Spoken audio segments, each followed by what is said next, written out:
Chapter 26. After wandering around for a while, no monster spawned out, so Lu had to go back to the house, feeling a little depressed. It is simply unheard of that such a thing would happen. Lu didn't know that all this was Notch's secret work. Notch just noticed that the number of monster deaths in a certain area of the server has been increasing, which made him a little curious. Because in his opinion, for the nightmare difficulty he set, even if the player can kill the monsters, they can only defeat them one by one. After all, the difficulty is there. But the player in front of him, named Witty Cube Man, actually cut up the monsters like vegetables.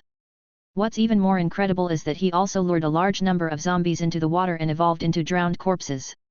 You know, drowned corpses are very difficult to deal with, and as the god of creation, he knows this very well.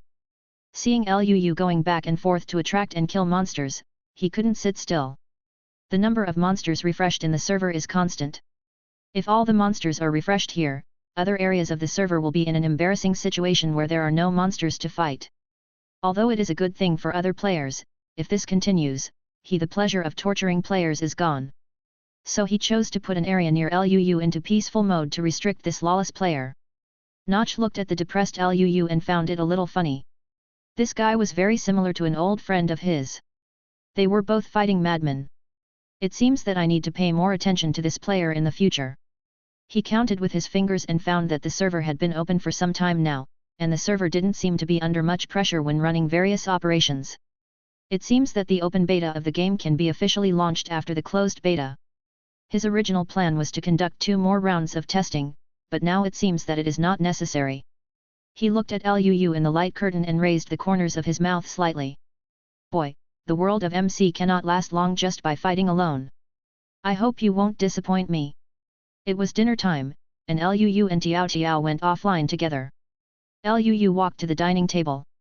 Today, his father Lu Xian cooked for the first time, which surprised Lu. As long as I have grown up, I have never tasted my father's cooking. The 3 of them sat at the dinner table, and the atmosphere was a little depressing for a while. Dad, didn't you take my mother to the hospital for a checkup this afternoon? How was the result? Lu took a mouthful of rice and asked vaguely. He had been playing games for too long today and was really hungry. It's pretty good, but I'm a little weak. His mother Yin Li said with a kind smile. Lu felt that something was wrong with his mother's mental state. Although he usually looks a bit shaky, the smile on his face is indeed genuine. The mother now looks like she is trying hard to smile, which is a bit weird. Your mother's health is not very good. She needs more treatment and she will be fine. Let's eat. Lu Xian said to his son that he didn't want his son to worry about this matter. After eating, Lu returned to his room. He lay on the bed for a while, his mind a little confused and his mood inexplicably depressed. Lu could also tell that there seemed to be something behind his father's words. His parents must be hiding something from him, and there was probably something strange in his mother's body. But he didn't intend to get to the bottom of it. Since his parents chose not to tell him, they naturally had their own thoughts. The only thing he can do now is not to cause trouble at home, get the first place reward as soon as possible, and then take his mother for good treatment.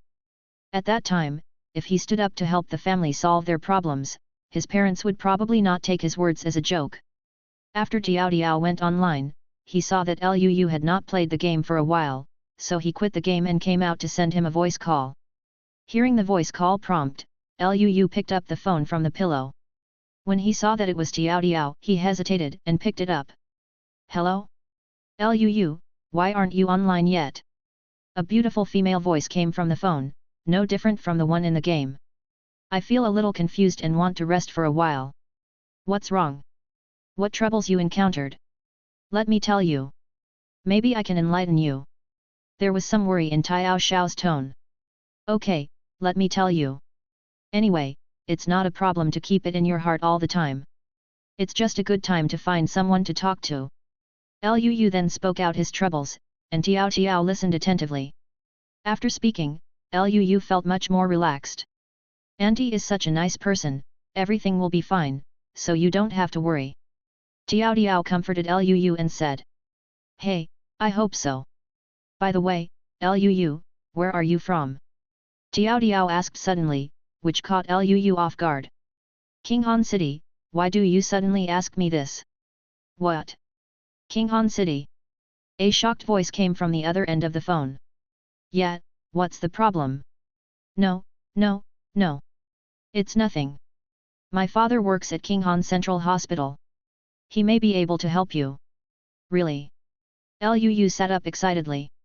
King Han Central Hospital has the best medical conditions in King Han City, and it has firmly entered the top 10 in the national rankings. Ordinary families can't get the expert number from King Han Hospital.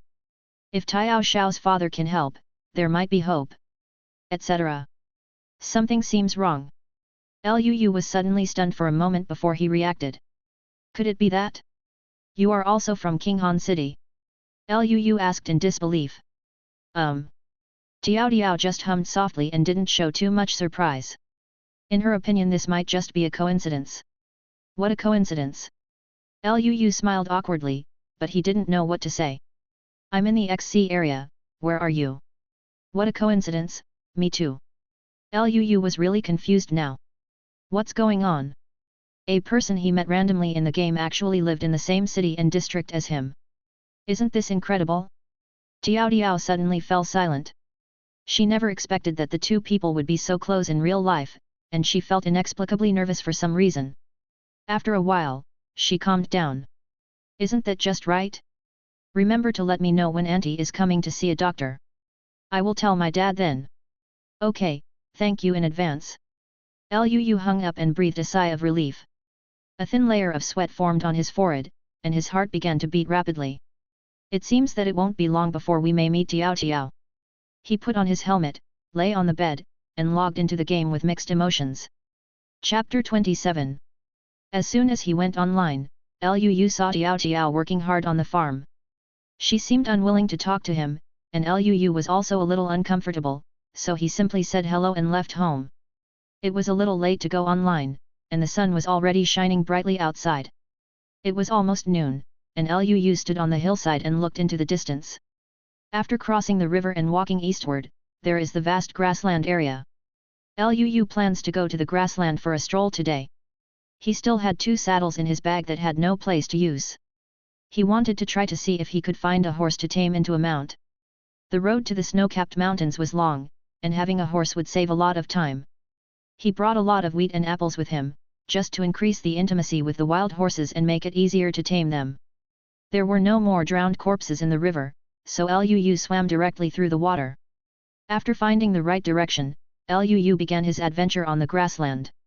One disadvantage of the grassland terrain is that the terrain is too similar and it is easy to get lost, so Luu kept moving in a straight line to prevent himself from getting lost in this vast grassland. While he could teleport back home, he doesn't really want to. The most anticipated thing in the MC world is the freshness of exploring new maps, a journey full of unknowns. You never know what you will encounter. It may be a wild pumpkin on the roadside, it may be a rainforest landscape, or it may be an extremely rare mushroom island. The scenery on these roads is the most fascinating part of MC. The meaning of life does not lie in where you end up, but in the scenery you pass by. If it weren't for the fact that he had to race against time to get the top spot on the rankings, Luu would rather hold a small boat and go down the river. He could do nothing and just lie lazily on the boat, admiring the gorgeous scenery in the MC world. The old computer at his home still contains an archived MC map that his father played with since childhood. That was my father's youth and his childhood. When Luu was young, his father, Lu Xian, often took him in a mine cart to tour the entire archive. Father and son can often just look at the scenery for a whole day. Every time he passed a place, his father would excitedly point to a building on the screen and tell Luu about the origins of these buildings. This is the iron brushing field that my father built with others. This is the monster spawning tower that Dad built by himself. It took him half a month. This is the villa area that I designed and built together with the old guys. As soon as my father talked about these past events, the smile on his face couldn't stop blooming. Although they are no longer online, he will never forget the fun times he spent with them. This is a precious and beautiful memory worth recalling for a lifetime. Therefore, Luu has longed for it since he was a child. When he grows up, he can have a group of like-minded friends who can accompany him to go crazy and make troubles together. Now he only found one, Tiao Tiao, Xiao Yuzili, and no one else. It's a bit sad to say this. In real life, Luu once had a girl confess her love to him, but he ignored her. It's not that he doesn't want to deal with others, it's just that he is too introverted and doesn't know how to communicate with others. Only in the virtual world of the internet can he find the meaning of his existence. This is exactly the opposite of Tiao Tiao. In real life, she is a little girl who is loved by everyone. She will be given preferential treatment in whatever she does. God seems to be very favored by her. The only thing is that she is a game idiot, which is something that has always depressed her. It's not that she is stupid, but that she is too kind and can be easily deceived. She was stupidly defrauded of a lot of pocket money in other games at the beginning, so she would rather play games by herself. Although it was a bit boring, she would not be deceived. It wasn't until Luu appeared that she felt the fun of the game for the first time. So she cherishes it and works hard every day to make herself stronger. She doesn't want her poor level to hold her back and affect Luu's gaming experience. It is one of the charms of MC that these two people with such great contrasts can play together. Running along the way, Luu didn't intend to waste a second. He had already planned to go to the main city tomorrow and hand the trident to Pangolin and ask him to pass it on to Xiao Zili. After coming back, he planned to set off to see the snow-capped mountains marked on the map. If a horse could be found today, the journey would be greatly shortened. Running faster requires consuming a lot of hunger points. Fortunately, Luu brought enough food with him. When he was hungry, he would eat a carrot or bread to satisfy his hunger. He didn't know how long he had been running on the grassland. He didn't see a single horse, but he picked up several eggs. He suddenly didn't know whether to cry or laugh, but he still put it in his bag.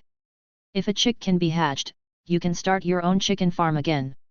Although I can't use it now, there are so many people in the entire server, and there will always be someone who needs arrows. When the time comes, I will make a batch of arrows and sell them in the main city.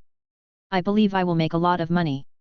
He was imagining the beautiful scene of making money every day, when suddenly a moo sound came from not far away. Ox. Luu quickly followed the sound, and then his eyes lit up. Unexpectedly, the horse was not found, but the cow was found by him. It just so happened that I was still worried about where the cow was, and I unexpectedly met it like this. He rushed over immediately, fearing that the cow would run away. He had just taken a few steps when he saw two cows scurrying around on the grassland like headless flies. Luu was a little surprised. Could this cow have mad cow disease? Damn! You're still running away. I just wanted to eat steak, but I didn't expect it to be so laborious. A voice came from far behind the cow. Luu took a closer look and saw two male players holding stone swords and chasing madly behind. One of the cows has only a little blood left, and will probably die if it takes two more cuts. Luu immediately quickened his pace and stopped the two of them. If one of the two cows died, it would be meaningless to him. You two, please stop. The two people obviously didn't expect to meet a stranger on the prairie, and they even came to stop them. Boy, who are you? Get out of the way, I'm still waiting to eat the steak. If the cow gets away, see how I deal with you. One of the players named Cockroach Bully took a step forward with a rather unkind tone. The person next to him is in the same group as him, called Scorpion Laylet. They originally had an accomplice called Spider Detective, but because the number of rebirths has been exhausted, now only the two of them are left. Luu frowned slightly, but still held back his anger. After all, they discovered the cow first. Chapter 28. Boy, can you sell these two cows to me? I can buy them at a high price.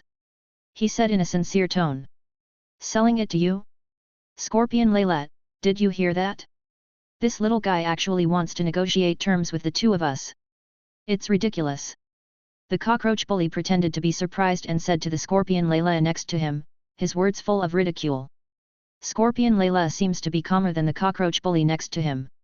He quietly turned his back and whispered in the Cockroach Bully's ear, this kid is wearing a suit of iron armor. He must be a rich man. We'll see you later. After saying that, the two of them smiled knowingly and turned around again. Although Luu didn't know what the other party was discussing, he still waited patiently. How about it? Have you two thought about it? Think about it, tell me, how many gold coins do you plan to pay? Scorpion Layla stood up and asked Luu. He and Cockroach Bully are both notorious bullies in the server. The two often perform misfortunes on the World Channel to win the sympathy of other players. For example, let's say that the two of us are desperate and ask kind-hearted people to take them in and provide them with food. They are willing to act like cows or horses. Then some kind-hearted players took them to their residence and treated them to food. After roughly figuring out the situation, the two of them would attack and kill the kind player. If that person was resurrected on the spot, he would be killed again by them. Therefore, many victims will eventually choose not to be reborn for the time being, or to be reborn somewhere further away. In this way, the gold coins on them and the property at home will be divided between the two. Their names have been shouted out by everyone on the World Channel, but there are still some players who don't know the truth and are fooled. The two of them have obtained hundreds of gold coins by relying on this trick, and have also entered the top 100 in the rankings. They plan to continue to do evil, and their goal is to get rewards from the top 10 or even the top 3. I don't know either. Just make an offer. Luu dropped the topic again. If these two people dared to speak loudly, he would have a reason to kill them. He is not an unreasonable person, but he will never be a good person who lets others take advantage of him. Okay, then 2 cows and 50 gold coins. Scorpion Layla hesitated and reported a number. In his opinion, 50 gold coins was already a sky-high price. He had no intention of actually selling it to him anyway, so he simply quoted a higher price. Okay. Just 50. 50 gold coins is not expensive for Luu. If it can reduce disputes, he is still willing to pay this money. Scorpion Layla never expected that the other party would decisively agree, which surprised them. But the two of them were more ecstatic. 50 gold coins to buy 2 cows, this is not a stupid person, but having too much money is nothing. This guy must be a super rich guy, maybe one of the top 10 players in the rankings.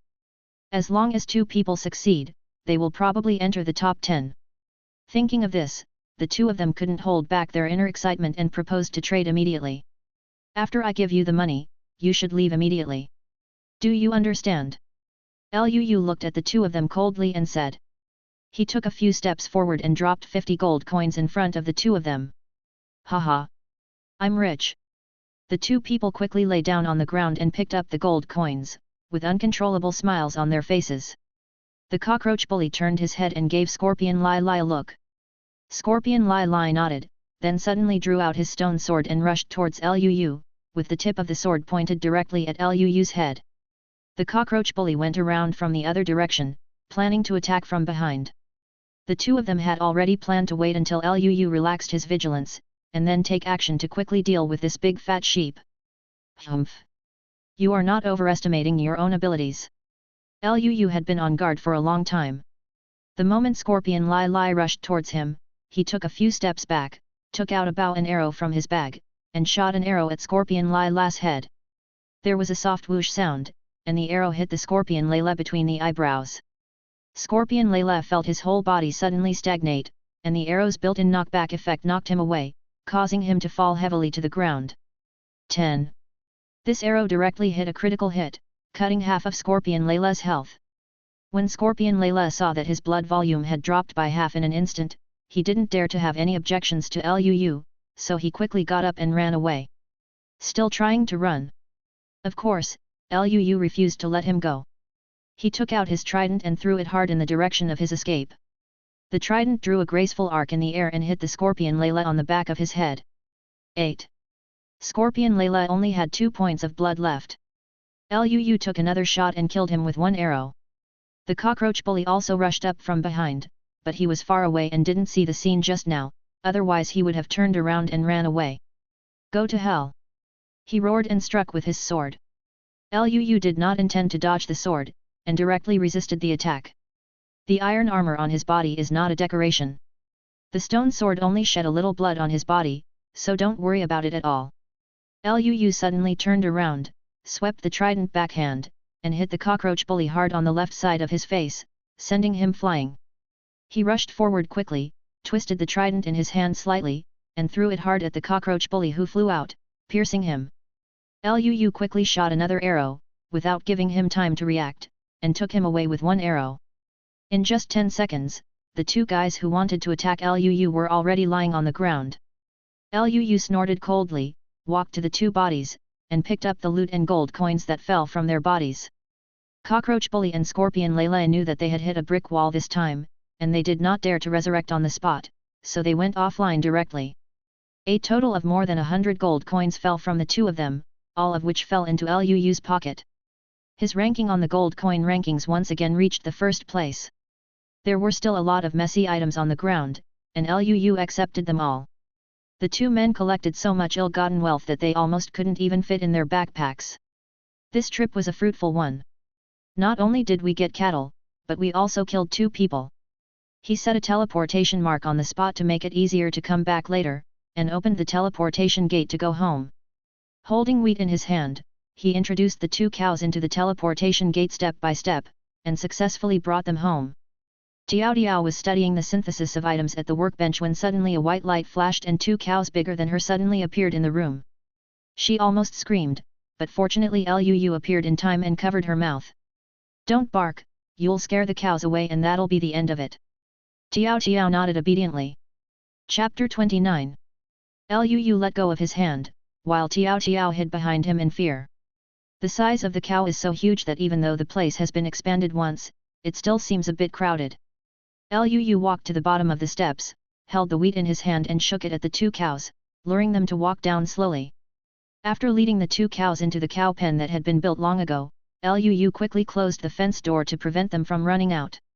He walked outside the cattle pen and fed the 2 injured cows wheat through the fence. If an animal is injured, you can feed it back to heal. The blood of the 2 cows quickly filled up, and Liu continued to feed wheat without stopping. Until a red heart appeared on the 2 cows, no matter how he fed them, the wheat in his hands was no longer consumed. Liu felt happy, this meant that the 2 cows had successfully mated. Sure enough, soon a calf appeared in the cow pen, staring at the unfamiliar world with wide eyes. "Wow! So cute!" Tiao popped his head out from the side, looked at the cute calf, and exclaimed. "Congratulations, you have completed the achievement Population Restoration. The reward is gold coins x100 and the title Proliferation. Reproduction. After feeding food, the reproductive ability of the target organism will be improved." This achievement did not trigger a mission announcement, so the players in the server still didn't know that the witty cube man had actually done something extraordinary again. This. Liu looked a little weird. What kind of thing does this title mean? Does he want to change his career to the director of a breeding farm? How can he have so much free time to do this? There are still a lot of things waiting for him to deal with. However, he carefully studied the title and made an unexpected discovery. This title is not marked with words such as XX exclusive, so it might be tradable. He tried to trade the title to Tiao, but he didn't expect it to succeed. Now the problem is solved, leaving these logistical chores to Tiao. He is responsible for going out to fight monsters and obtain materials, while Tiao is in charge of the underground farm. The 2 of them are a perfect match, both inside and outside. Liu taught Tiao the skills of raising animals, and then teleported back to the place where he killed the 2 gangsters. His mission was not over yet, he had to continue looking for horses. Liu hit the road again and continued in the previous direction.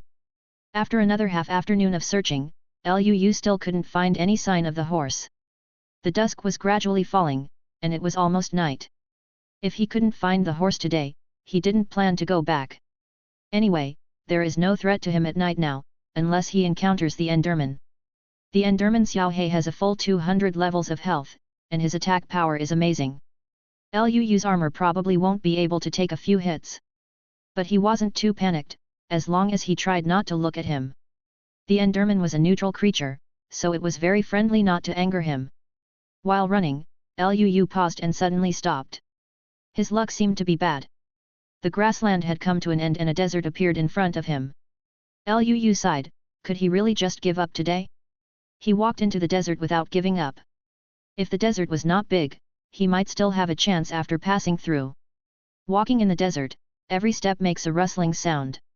As the night progressed, many monsters began to appear. Liu tried his best to avoid these monsters. He didn't want to waste too much time in the desert. He chopped some cacti and put them in his bag. This thing is very useful for building walls to defend against monsters. I believe it will be very popular when sold to players in the main city. A sand dune suddenly appeared in front of him, and Liu had to climb up using his hands and feet. There was a place on the road where there were no blocks to step on, so Liu had to dig out the blocks in front of him with his hands. But he didn't expect that he would almost kill himself by digging casually. It turns out that there is a huge deep pit under this dune. As long as one block is dug out, the entire dune will collapse instantly. Liu only felt his body falling towards the ground uncontrollably. Only then did he realize the seriousness of the problem. He went out without a shovel. If all the sand piled up on top of his head, the consequences would be disastrous. In desperation, Liu quickly took out a torch from his backpack and stuck it on the block under his feet before hundreds of sands buried him alive. A magical scene happened. Liu was immediately surrounded by sand and stones, except for the square where he was standing. In fact, this is also a technique taught to Liu by his father Liuxian when he was little. For example, if there are 5 grids of sand stacked on top of each other, under normal circumstances, we need to dig with a shovel 5 times to dig them all out. But if you use a torch to destroy the bottom piece of sand, and insert the torch into the ground before the sand falls, the remaining 4 blocks of sand that fall above will automatically turn into scattered blocks and be picked up by the player. Usually this method is used to quickly excavate sand or gravel to save time. Unexpectedly, he saved his life today. Liu took a deep breath, calmed down, put the sand under his feet, and left the pit. When he reached the ground, the entire dune had sunk deep into the ground, revealing the scene behind the mountain. That's the desert temple. Liu rubbed his eyes, thinking he had seen it wrong. It really is. He was overjoyed. He didn't expect to find a desert temple when he came out this time. The desert temple is a building that occurs naturally in the desert. No one knows why it appears here. It's just that the orange markings on the outer wall of the desert temple are said to resemble the talisman of life on ancient Egyptian houses, which is puzzling. The talisman of life often appears in ancient Egyptian cemeteries and art. The ancient Egyptians used the talisman of life as a talisman, so there have been rumors that an unknown ancient civilization once appeared in the MC world. But for some unknown reason, all the natives of these desert temples disappeared, leaving only 4 treasure chests and dangerous traps. The desert temple has not been inhabited for thousands of years. It's just that in recent years, many disaster villagers and skeleton wanderers have occupied this place and regarded it as their home. These disaster villagers were originally kind-hearted humans, but for some reason they suddenly became cruel and murderous, even killing each other, and even fell into collusion with the skeleton wanderers. The reason why they are called disaster villagers is because these people bring misfortune and disaster to the village, and can often destroy a village. Chapter 30. Liu looked at the desert temple in front of him from a distance and suddenly became nervous. There are 4 treasure chests underground in the desert temple. And there are all good things inside, including not only saddles but also horse armor and enchanted books. What Liu wants most now is diamonds, enchanted books, and horse armor. No amount of diamonds is too much, and enchanted books are also very useful. Although I haven't found a horse yet, I want to take precautions and prepare a set of armor for my mount. It will be useful in the future. He half crouched behind a piece of gravel and observed the situation at the entrance of the temple. After some investigation, Liu roughly found out that there should be at least 2 skeleton wanderers in this desert temple, one on the left and one on the right guarding the gate. Liu did not intend to attack head-on. The bows and arrows in the hands of these wanderers had a 50% deceleration effect, which would be very troublesome if they were stuck. He decided to use the stupidest but easiest method to enter the temple, that is, dig a tunnel. After he opens the treasure box inside, there is no need to worry so much. Just do what he said. Liu took out the manuscript, found a place where no wanderers would find him, and started digging directly. He didn't forget to block the hole to prevent monsters from outside from coming in and stealing his butt later. There is a desert nearby, so Liu digs as deep as possible. If it doesn't work, he puts a stone on top of his head, otherwise he will be buried alive by the sand. Digging forward, it didn't take long before I saw a glimmer of light. Liu felt happy, which meant that he had entered the interior of the temple. Next, you just need to take out the contents of the 4 treasure chests and you can escape. He stuck his head out from the entrance of the passage. There was still some height from the treasure chest, and he had to dig a step down diagonally. He didn't dare to jump off immediately. There was a sensor plate at the bottom of the temple treasure chest. If he accidentally stepped on it, he would be blown to pieces by the TNT hidden underneath. When he was a child, his father once fooled him like this, asking him to jump down to open the treasure chest.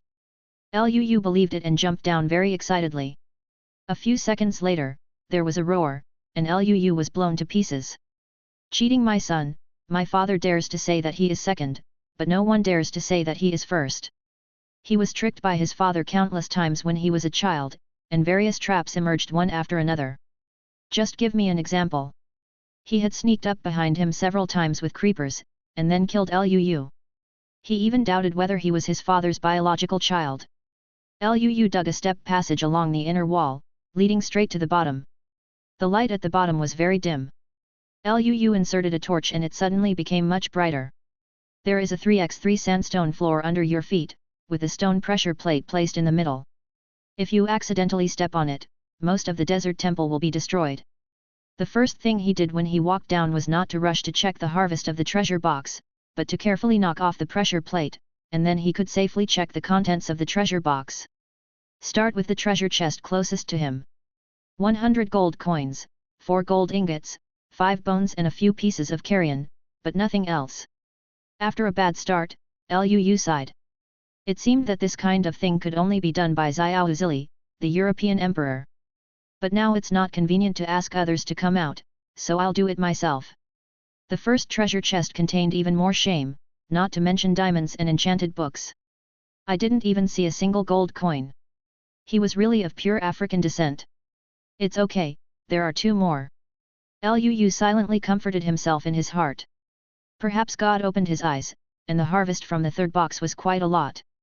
100 gold coins, 2 emeralds, a diamond, and a few gold and silver ingots, but these are not very important. Luu looked at the diamond horse armor in his hand and almost drooled. Now, not only does he have a horse armor, he also has a diamond horse armor with a defense power of up to 11. After putting the horse armor into his backpack, Luu was already satisfied. This 4th treasure box was no longer important to him. The treasure box slowly opened, and Luu glanced at it inadvertently. 100 gold coins, a few apples, and a few pieces of rotten meat. Hey! Another enchanted book. Luu quickly picked it up and checked its properties. Sharpness 5, Durability 3, Predation 3. IX. Luu couldn't help but say a curse word, this attribute is too awesome. The Sharp 5 attribute alone is enough to make countless people jealous. This is the highest level melee damage enchantment.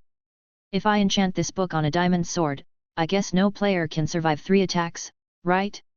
The basic damage of the diamond sword is already 8 points. The sharpness enchantment adds an additional 1 point of damage, and each level increases the damage by 0.5 points. In other words, the Sharp 5 can increase the basic attack power by a full 3 points, plus the basic 8 points of damage of the diamond sword, it has reached a full 11 points of basic damage. This is only the damage without counting the bonuses of various titles.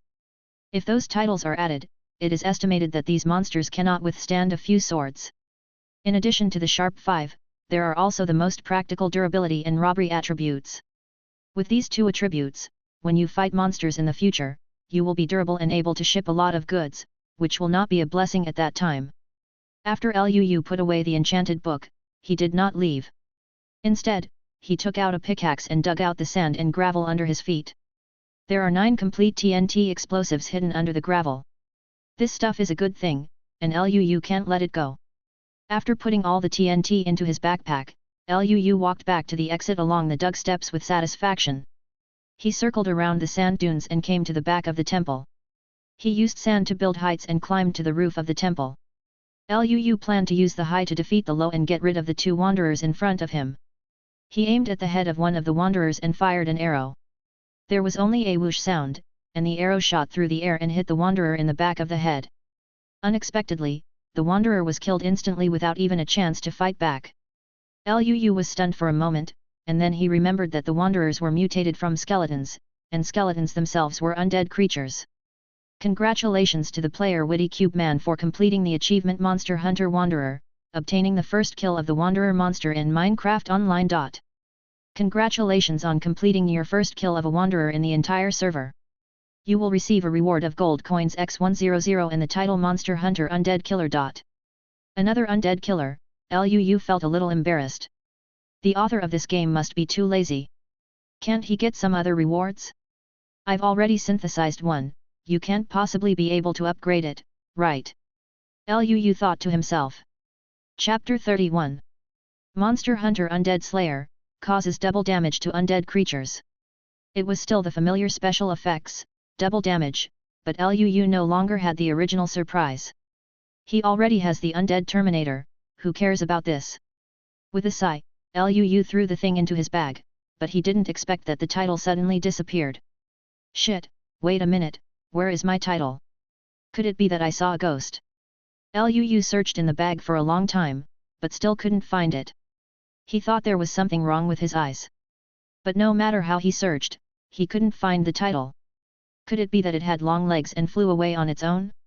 After searching to no avail, Luu had no choice but to give up the search and continue on the road to find the horse. At this time, the World Chat channel became lively again.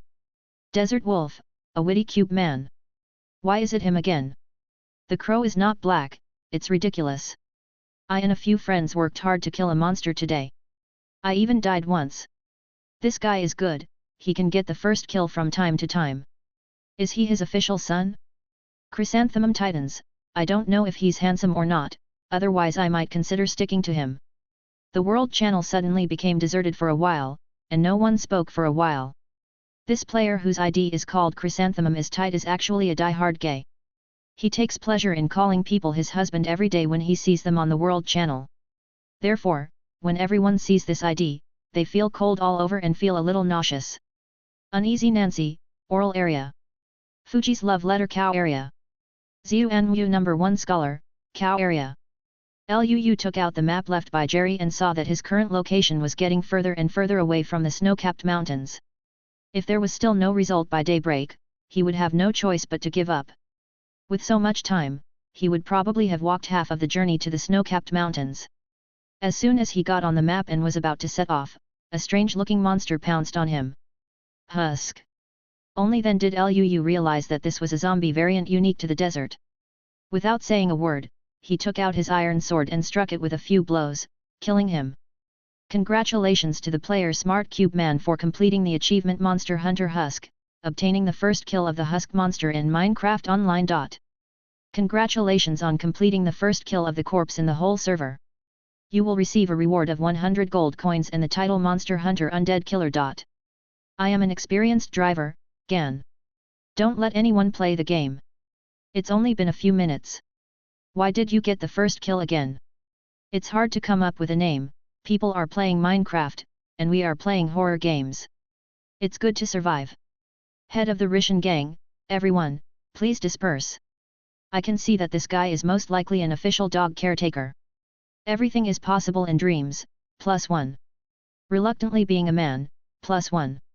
Luu was stunned for a long time before he reacted. What's going on? I just killed a zombie. Why was it the first kill? Are the players on this server so weak? Can't even take down a zombie? If Notch heard this, he would probably go crazy. What does it mean that other players are weak? You are obviously too invincible, right? Hey, I just lost an undead killer, and here comes another one. Luu put away the title speechlessly, and this time he stared at his backpack. He didn't believe it. Could he disappear under his nose this time? As soon as the title entered the backpack, it suddenly turned into a golden light and dissipated instantly. Luu's eyes widened and he looked at the empty backpack column with confusion on his face. Suddenly, his title column flashed. Luu quickly clicked on the system panel to check his title. The other titles have not changed, only the Undead Terminator is slightly different. Taking a closer look, Luu couldn't help but take a breath. Monster Hunter Undead Terminator causes triple damage to undead creatures, with a high chance of killing them directly. Although the properties of the panel have not changed, there is a line of small words below that has changed. Luu remembered that the most basic probability was 20% before, but after it was superimposed to 50% by killing monsters, it could no longer be superimposed. And just now, he discovered that the maximum limit of 50% has become 100%, and it is now a 50/100 process. Damn it! What kind of bullshit is triple damage? As long as you maximize the chance, you can instantly kill undead creatures 100% of the time. Presumably, the titles obtained by killing the wanderers before are also integrated here. One title increases the upper limit of the probability by 25%, and two titles just stack up to 100% of the upper limit. Luu suddenly felt dumbfounded. Is it possible to play the game like this? Fortunately it only works on undead creatures, otherwise this game would be really boring. Liu continued to walk forward. Not long after walking, another piece of grassland appeared in front of him. What surprised him even more was that there was a group of horses drinking water by the river. There were quite a few horses, nearly 10 in total. Haha! It's amazing this time. Liu took 3 steps and 2 steps and rushed to the river. Seeing Liu's menacing approach, the horses were about to flee. Liu took out a handful of tempting wheat from his backpack and waved it in his hand. The horses that were about to run away were unable to move as soon as they saw the wheat in Liu's hand. They all rushed towards him, almost squeezing Liu into the water. He quickly surrounded the horses with mud to prevent them from running away. Opening the portal behind him, Liu lured the horse into the portal. He was careful not to bring back all the horses at once. Because there is not enough space, it is easy to cause crowding, which can cause horses to get stuck in the walls. Tiao watched in disbelief as Liu brought the wild horses out of the portal and lured them into the underground farm. Liu brought these horses to the cattle farm, which can now be renamed the stable. As for the 3 cows, one big and one small, Liu had already fenced them in a corner. Horses can also drop leather when killed. Although it can be reproduced, the reproduction efficiency is very low and the cost is relatively expensive, requiring golden carrots, so Liu does not intend to kill horses in exchange for leather. Cattle are still the main source of leather, and these horses are precious. If we can meet donkeys again in the future, we might be able to crossbreed them with mules, which are one of the best riding mounts. They can run fast and can also carry things. Liu took out 2 saddles from his bag and handed one to Tiao. What is this? Tiao took over the saddle and looked at Liu with some confusion.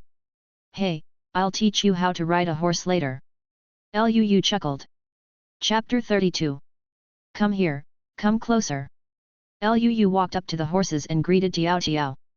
He took out a group of wheat from his bag and gave half of it to Tiao. Liu, why did you give me this? Tiao looked at Meng Yu with a puzzled face. Don't worry, just see how I do it first. After Liu finished speaking, he waved the wheat in his hand towards the horses. The horses were attracted by the wheat, and Liu kept feeding wheat to them. Horses must be tamed before they can be bred, and the wild horses here must be tamed first. Before long, nearly half of the wheat in Liu's hands had been consumed. However, the effect is also very obvious. 2 horses have been successfully tamed by him.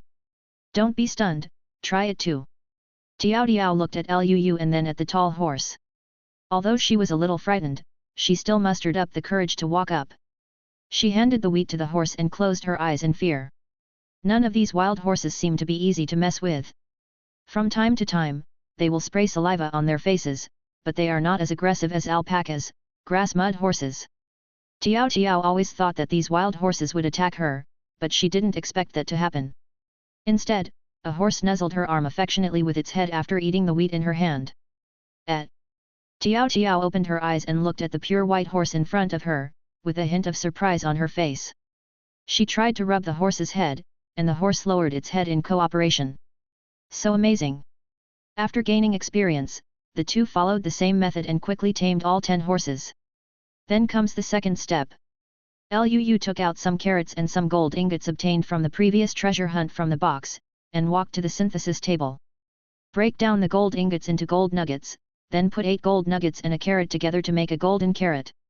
This is the food that restores the most hunger points in the entire game, enough to restore 6 hunger points. If tamed horses want to breed offspring, they must use golden carrots or golden apples on them to activate courtship mode. But a golden apple requires 8 gold ingots to make, while a golden carrot only requires 8 gold nuggets, which is affordable and easy to use. Liu took the prepared golden carrots and walked back to the stables, feeding 2 horses each a golden carrot. It didn't take long for a red heart to appear between the 2 horses, and a little pony appeared alive in front of Liu.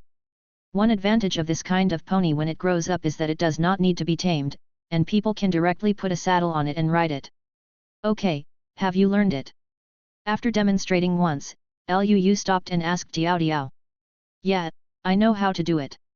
Tiao nodded to Liu. She has the title of reproduction given to her by Liu, which is exactly what she is used for. With the bonus of reproduction, the horses can almost give birth to a pair of foals every time, which greatly improves the breeding efficiency. When the last 2 horses successfully mated and gave birth to 2 foals, the whole stable had about 20 horses, some big and some small. Tiao Tiao still seems to like the white horse the most and takes special care of it. Luu smiled slightly when he saw this. She had found something she liked. He estimated that it was almost dawn outside, so he said to Tiao Tiao, "If you like this horse, put a saddle on it. Let's go out for 2 laps later." With that said, he took out the saddle and handed it to Tiao Tiao. Luu also found a horse and put a saddle on it. The horse he chose was completely black and had shiny hair, and it looked very cool. After putting on the saddle, Luu first ran to the door and dug open the previously sealed door, otherwise he would not be able to get out after the meeting. The horses obediently let Luu and Tiao Tiao climb on their backs. As soon as the fence gate opened, they slowly walked towards the door. When the two came to the outside world, their free nature seemed to be released. They happily carried Luu and Tiao Tiao on their backs and galloped among the nearby hills and plains. After running a full circle around the area, the two of them were completely happy. Luu rode on the horse, said goodbye to Tiao Tiao, and told her something. He is about to embark on a journey to find the snow-capped mountains today. He doesn't know how long it will take him to go there, and he may not be able to come back for several days. There are still some things he needs to be told. Luu opened the portal to the main city, rode on his horse, and walked in swaggeringly. A bright light flashed, and Luu disappeared into the portal together with his horse. Tiao Tiao felt a little sad for some reason when she saw Luu's disappearing figure. The white horse behind her rubbed her face affectionately with its head, seeming to comfort its owner. As soon as Luu appeared in the main city, he immediately attracted everyone's attention. Damn it! That man is actually riding a horse. What a handsome horse! I really want one too. It turns out that horses can really be ridden. Ouch! If I had known better, I would have killed that horse. The player who was talking saw a horse last time and was planning to ride it, but he was knocked to the ground by that guy several times, which made him so angry that he just killed it and ate it. Everyone was pointing fingers at Luu, most of them were guessing who he was, expressing envy and hatred towards him. There were even several players who came up to ask him if he could sell his horse, and they were willing to pay a high price. Of course, Luu refused to agree, because this was his treasure. He rode his horse to the place where he bought iron ore before, and the rate of turning back was almost 100% along the way. Pangolin was still sitting in the same old position, lazily. Wow! Where did you get this horse? It's so handsome. Seeing the big black horse under Luu, Pangolin immediately became excited. Lucky, just lucky. Luu casually found an excuse to put him off. I'm here to give something to Xiao Yuxilai. I owed her a trident last time. Please help me pass it on to her. Luu took out 2 tridents of different qualities from his bag and placed them on the table in front of Pangolin. This looks like a good thing. You are really good. Where did you get these things? Pangolin took the trident in his hand and weighed it, showing a yearning expression. Luu could see that he must also want a trident, so he simply did a favor. Brother Pangolin, if you like it, I can give you one, what do you think? Chapter 33. Real. The Pangolin looked at Luu in shock. Such a good weapon is simply not available on the market. Luu actually said that he wanted to give it to himself. Is he crazy? Really, why did I lie to you? We don't know each other very well. I would feel bad if I took your things like this, otherwise I would spend money to buy them. Luu directly took out another trident and placed it in front of the stall, waving to him. You don't have to spend money to buy it. It's too vulgar. He took out several more tridents and placed them in front of the somewhat shocked Pangolin. I still have a lot of inventory here. Can Brother Pangolin help me sell these tridents? No problem. It's all on me. Pangolin patted his chest and assured that he was one of the stalls with the best business in the main city. Besides, these tridents are rare and good items, and I believe they will be sold soon. Brother Luu, how much are you going to price your trident? Can you give me a number? Luu thought about it carefully and finally reported a number. 50 gold coins a handful, this is probably his psychological price. After all, the trident is a more powerful weapon than the diamond sword, so it is unrealistic to sell it too cheaply. 100 gold coins is too much and no one will buy it. 50 gold coins is almost just right. After informing the Pangolin of the price, Luu rode away. What needs to be done has been done, and it's time to go out and do business. Not long after he left, there was an uproar in the main city. The person in charge of this turmoil was none other than Pangolin. He hawked tridents on the World Channel, and many players came to the main city to watch. He is a very business-minded businessman. Knowing that there are too many people and too little food, he simply changed the items to auction. Do you want to know why that clever cube man can score so many first kills? Pangolin asked everyone, and everyone shook their heads. Just kidding, if they had known, they would have been in the top 10. Because his weapons are so awesome. It was only after he had the trident that he was able to defeat powerful monsters again and get the first kill. Everyone was in an uproar. I happen to have a weapon here that is the same as the smart cube man. This is a powerful trident. With it, I believe your combat effectiveness will be greatly improved. Stop talking so much nonsense. Just tell me how much it costs, and I'll buy it. An impatient player interjected. This friend has a good question. Today's starting bid for this trident is 10 gold coins. Each increase in price must not be less than 5 gold coins. Start bidding now. As soon as he finished speaking, someone shouted out the price of 20 gold coins. But the next second it was suppressed by a higher price. The pangolin looked at the excited crowd with a smile. The price was also soaring, and it actually soared to as much as 100 gold coins. The reason why he set the starting price so low is to allow more people to participate in the bidding. If the price is very expensive from the beginning, many people will not consider it at all. On the contrary, if someone participates in the bidding and is priced down by others, then the player will definitely feel unhappy, plus the people around him it's easy to get carried away by making noise, and the price will naturally go up. As for the 2 tridents he still has in hand, he plans to sell them in 2 days, and the price will definitely not be low. Luu rode his horse and returned home. He had to bring some supplies before leaving. He would not be able to come back in a short while. After packing his things, Luu embarked on a trip to the snow-capped mountains under Tiao Tiao's watch. I have to say that after having a horse, Luu's entire gaming experience became much better. No longer do I have to run a short distance to eat a mouthful of bread to regain my hunger level, and my speed is much faster. Luu sat on the horse and spread out the map to look at it. He was now in a hilly area, still a long way from the snow-capped mountains. After choosing a direction, Luu galloped forward on his horse, accelerating towards his destination. After running all morning, the horses were exhausted, but the snow-capped mountains marked on the map still seemed out of reach. Luu simply logged off and went to bed. It was already late at night and he had played a little late today. He slept until lunch, and then was woken up by his mother. Luu sat at the dinner table with 2 dark circles under his eyes, still a little awake. Mom, I have a friend whose father works at Qinghan Central Hospital. She said she can help me make an appointment for a specialist clinic. How about I take you there another day?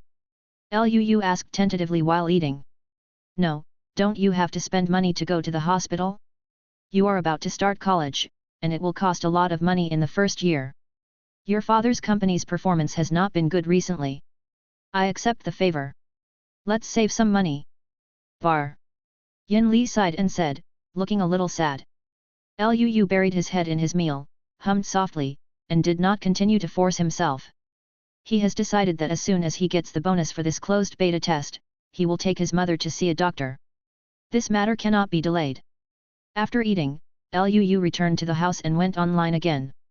After another half day of running, he had left the hilly area and reached a grassland area. The view here is wide, and the horses will run much faster, not as slowly as in hilly areas.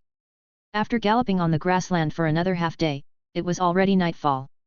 However, 1/3 of the distance to the snow mountain was already gone, and Luu estimated that he would be able to get there in 2 more days. But the good times didn't last long. The grassland ahead had ended and was replaced by a tropical rainforest. Luu conveniently chopped some rainforest wood and put it in his bag. This is the wood necessary for growing cocoa beans. He will bring it back to Tiao Tiao when the time comes. In the rainforest, riding a horse becomes a little inconvenient. But Luu had nothing to do. He couldn't leave his mount alone, so he had no choice but to walk deeper into the rainforest. The biggest feature of the rainforest landscape is the dense forests, tall trees, and vines everywhere. Moreover, the climate of the tropical rainforest is changeable. When we first came in, the moon was bright and bright. Not long after this, the sky suddenly became dense with dark clouds, and the rumble of thunder kept ringing above Lu's head. This is a thunderstorm. Without a broad view, the rainforest at night is no less dangerous than anywhere else. You never know what monster will suddenly appear next to you in the next second. There was no way to go ahead, so Lu had to dismount and clear the road manually. When he finished clearing the road, he turned around and saw a zombie standing next to his horse. Chapter 34. You still want to sneak attack me? Lu snorted coldly, took out the trident and threw it directly. All he saw was a thunderbolt falling from the sky and hitting the ground directly in front of him, making a huge roar. Lu was stunned for a moment, and then he remembered that it was a thunderstorm day, and the thunder enchantment was in effect. After the poor zombie was struck by lightning, it instantly turned into a ball of white smoke and disappeared between the sky and the earth. A big pit had appeared where the zombie originally stood, and Lu was a little frightened to see it. The damage caused by the lightning enchantment is too terrifying. If I were to take such a hit, wouldn't there be no scum left? Damn it, my horse is gone. Only then did Lu discover something very important. His horse actually disappeared. He was obviously standing here just now. Could it be that he was affected by the thunder attack and was killed? That was not the result Lu wanted. He quickly searched around to see if the horse had been scared away. There was a sound of horse braying in the woods nearby. Lu turned around and saw a horse with only a grey-white skeleton left slowly walking out of the woods. This is a skeleton horse. Lu's face was filled with shock. The skeleton horse walked towards Lu, and Lu clenched the weapon in his hand to prevent the other party from suddenly attacking him. There is a trap in MC called the skeleton horse trap. As long as the player gets close, it will be triggered, and then several skeleton archers riding skeleton horses will appear in an instant to surround the player. Lu did not dare to take it lightly. He was relieved until the skeleton horse in front of him came to him and lowered his head to express friendship. It seems that his horse was struck by lightning, and then mutated into a skeleton horse. I heard my father talk about it when I was a child, but I have never encountered it, so the probability is really low. Lu got on his horse, and the horse neighed happily and started to speed up. Before Lu could react, he ran towards the river not far away. Dehei, why are you crazy? Let me down quickly. Dehei is the name Lu gave his horse, but it doesn't seem to listen to Lu. With a pop, Lu jumped into the water together with people and horses. Just as Lu was about to dismount, he found that Dehei started running quickly under the water. It was running and shaking its head, as if asking for credit from Lu. Lu had heard that skeleton horses could be ridden underwater, but he had never tried it. When he saw it today, he was really impressed. It happened to be difficult to move forward in the rainforest, but this saved a lot of time. Lu rode the skeleton horse and ran along the river towards the snow-capped mountains. The drowned corpses under the water saw that someone dared to enter their territory, and swam towards Lu one after another. Lu smiled contemptuously, you guys are really looking for death. His undead Terminator now has a 50% instant kill probability, and he needs to kill a large number of undead monsters to increase it. Lu looked forward to it with great anticipation when he thought about the scene where he could kill a zombie with one blow. The battle continued until dawn. This night, Lu killed more than 100 drowned corpses and dropped several tridents. It was a full harvest. As we walked, a strange building suddenly appeared on the river bank in front of us. Lu took a closer look and was immediately overjoyed. Jungle Temple. Lu got off his horse and walked to the main entrance of the temple. Although there are no monster guards in the Jungle Temple, it is much more dangerous than the Desert Temple. When he was a child, his father once lied to himself and let Lu explore inside alone. As a result, the young and ignorant Lu was shot full of arrows by the mechanisms inside. The entrance to the temple is very small, and the space inside is not very large. Lu walked in. After entering, 3 stairs appeared, one on the left and one on the right leading to the second floor, and the middle one led to the underground. He first went to the second floor, but found nothing, only a few very abstract murals. It depicts a group of strangely dressed people kneeling on the ground. A tall humanoid statue floats in the sky of worshippers. The statue holds a golden sword in its hand. There is a sign on the chest, and the entrance to the Desert Temple. The Talisman of Life is very similar.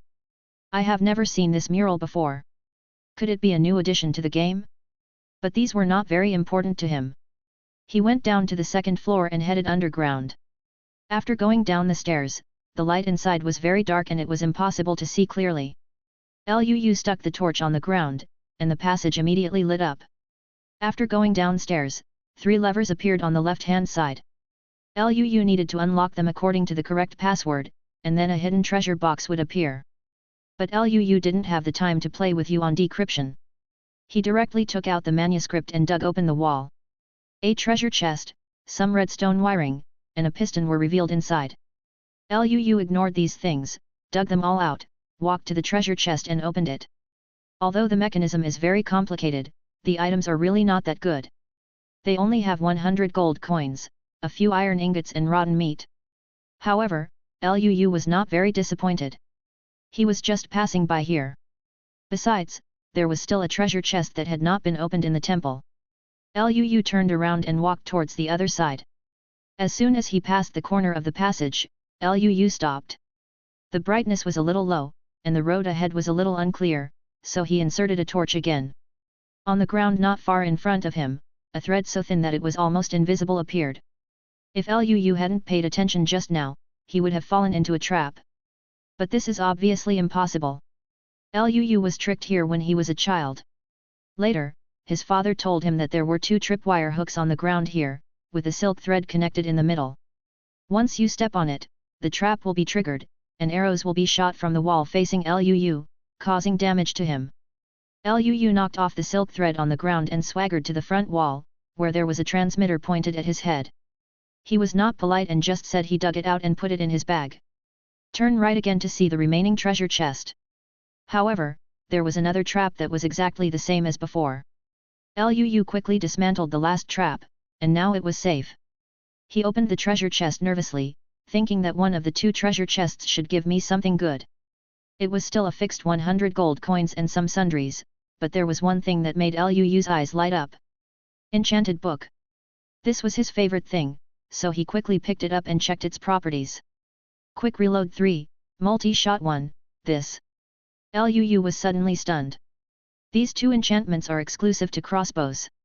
Liu's bows and arrows are very good, but the crossbows are a little less interesting. But it's okay. Multi-shot is a rare and extremely enchanted weapon. 1 arrow can be shot out and it will turn into 3 arrows. It can be said to be a weapon for groups of monsters. However, the only drawback of crossbow arrows is that they cannot be enchanted with infinity, so the source of the arrows becomes the biggest problem. With Liu's current reserve of arrows, he would probably run out of ammunition and food in just a few shots. After searching the temple's treasure chest, Liu returned to the ground. He just happened to get materials such as tripwire hooks and silk threads in the temple, and he made a crossbow arrow. Using an anvil to hit the enchanted book on the crossbow, Liu tried to aim at a big tree in front of him. Chapter 35. Due to the fast reloading enchantment, the reloading speed of crossbows is even faster than that of bows and arrows. With a whoosh, the arrow was fired by the crossbow and penetrated deeply into the trunk of the big tree. The other 2 arrows flew into the grass on both sides and disappeared. Liu took out his bow and arrow again and shot it with all his strength at the tree. He walked to the big tree and saw that the arrows of the 2 arrows had not penetrated into the trunk of the tree, but the arrows of the crossbow were deeper than the arrows of the bow. The attack power of crossbows is higher than that of bows and arrows, so it is not surprising that this is the case. By the time I complete this mission and return home, I will probably have enough sugarcane and leather. By then, I can enchant all my equipment to increase my combat effectiveness. Riding on Dehei, Liu continued on his journey. After another half-day's journey, Liu finally walked out of the rainforest. He let out a sigh of relief. He was really suffocated in the rainforest. A swamp appeared in front of him. Although there were puddles everywhere, there was nothing that could stop the muscular skeleton horse Dehei. The running speed of the skeleton horse is exactly twice that of the player, and its jumping ability is very high. It can easily leap several heights by accelerating. Liu felt like he was about to fly while sitting on the horse. Dehei's figure moved quickly in the swamp without being hindered at all. The snow-capped mountains on the map are getting closer and closer to Liu. Liu estimates that he should be able to arrive tomorrow. Dehei! Stop it! After Liu gave the order, Dehei stopped immediately. Just now, Liu seemed to hear the sound of fighting ahead. To be cautious, Liu decided to dismount and go check what happened. He asked Dehei to stay where he was, while he quietly walked forward. "Boss Canfin! This monster is so strong. Everyone can't hold on any longer." A player with the ID name Crow Flying shouted loudly to a man behind him. The boss in his mouth is named Kinfeng, and he is the vice president of the Eternal Summit Online Game Union. For this internal beta of Minecraft Online, their union also sent more than 10 members, mainly responsible for the development of the game and guide production. Eternal Summit is one of the largest large-scale game unions in the country, with members spread across all major games. The boss behind them is said to have a net worth of tens of billions, and he has a place on the world's richest list. Gaming is just one of the projects he has invested in. Canfin's situation at this time is not much better. He only has a little blood left, and he may die if he attacks again.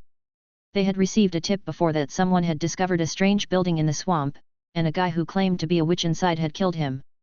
As soon as he heard the news, he quickly organized union members to come against the witches.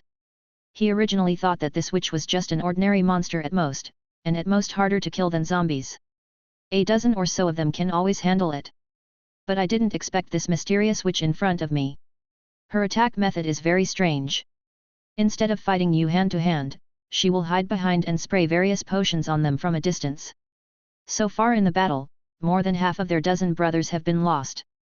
Several of them have exhausted their last lives and left the game.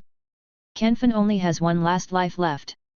If he dies later, the union's game development operation will be declared a failure. The witch only had 1/3 of her health left, and he could kill her right away, but he didn't want to fail. "Brothers! Come with me! Kill this guy!" He raised his arms and shouted angrily. Although the 7 or 8 men beside him were reluctant, they still rushed forward.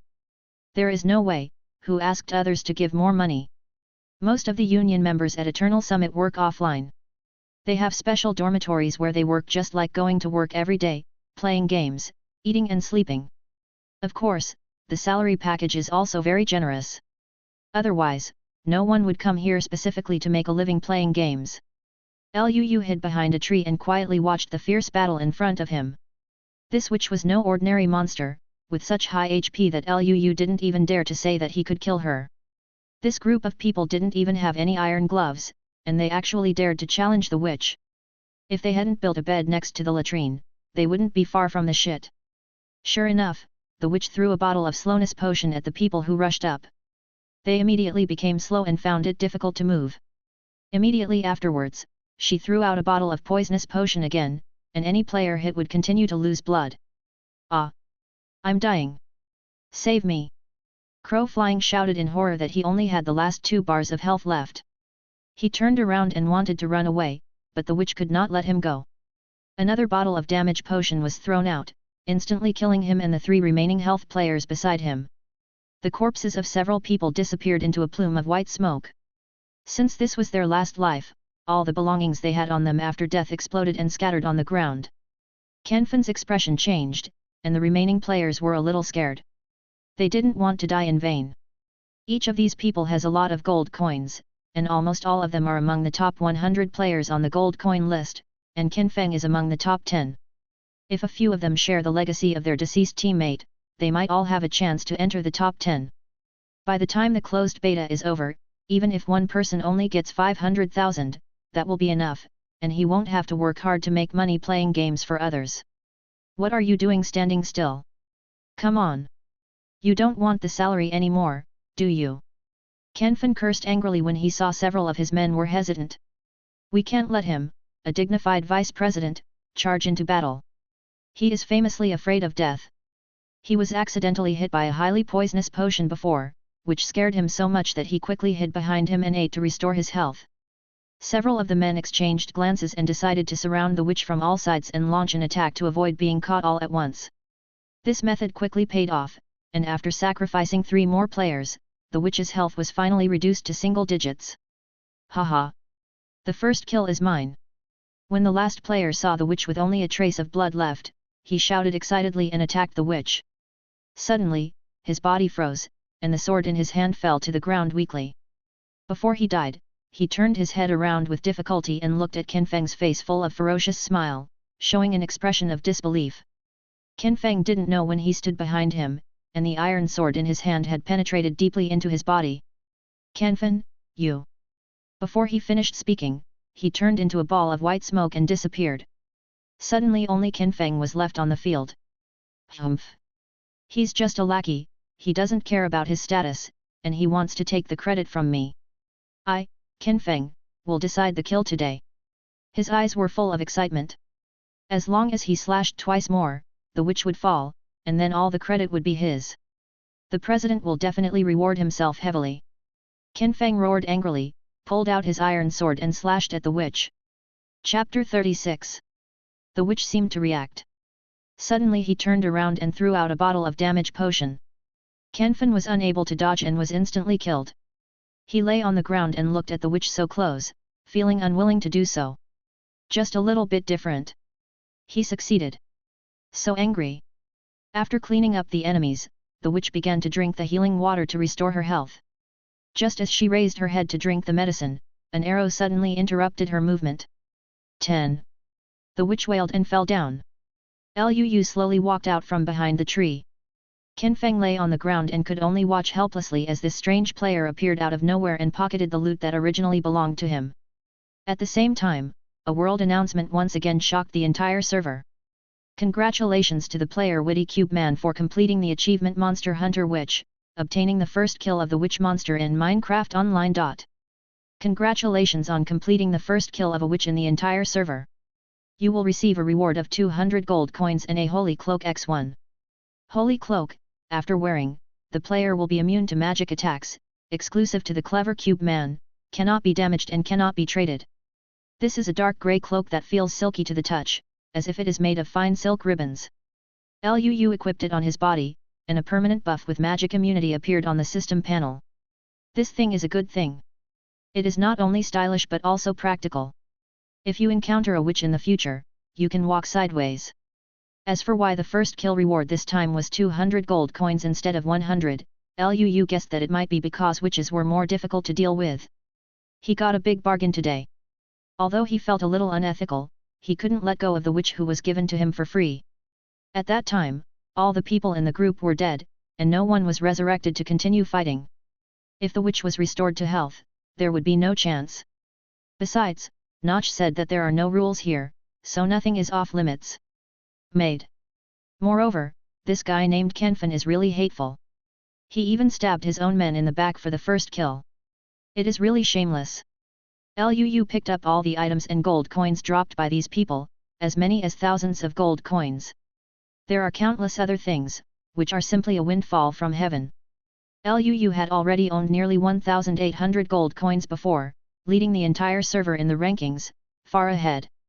Now with the unexpected addition of more than 1,000 gold coins, the total number of gold coins has soared to nearly 3,000. The second-ranked Xiao Zili is only just over 1,000. Liu packed up his things, went back and rode on the skeleton horse, humming a little tune and continued on the road, not to mention how beautiful his mood was. At the same time, in the office of the Eternal Summit Online Games Union headquarters, a young man looked gloomy. The man's name is Suan, he is the president of the Eternal Peak Online Game Union, and he is a well-known figure in the gaming circle. Qin Feng. I usually value you so much, but I didn't expect you to be unable to handle such a small matter as game development. Not only was the whole army wiped out, but you also gave up all the fat in your mouth. I'm so disappointed in you. He slammed the table in front of him hard, making a loud bang, and yelled angrily. He had just received news that his union's land reclamation team in Minecraft Online had been wiped out and that he could no longer continue to open up land. This is a big deal for a guild. Every new game with potential needs to be developed in the initial closed beta stage. The more information the land reclamation team obtains, the faster the union will develop in the game when the server is launched in the future. From casual daily life to boss strategy, these are all the responsibilities of the land reclamation team. They handed the first-hand information they obtained to the strategy team in the guild, who summarized all kinds of useful information and taught game skills and experience to guild members before the game was released for public testing. Just imagine, while the vast majority of players are still in the exploration stage of the game, a group of players have already mastered the basic gameplay of the game. In this way, members of the union can obtain a large amount of resources in the early stage, and their strength will crush other players, thus occupying a place in the server. The members of the current online game union are not internet-addicted teenagers in the traditional sense.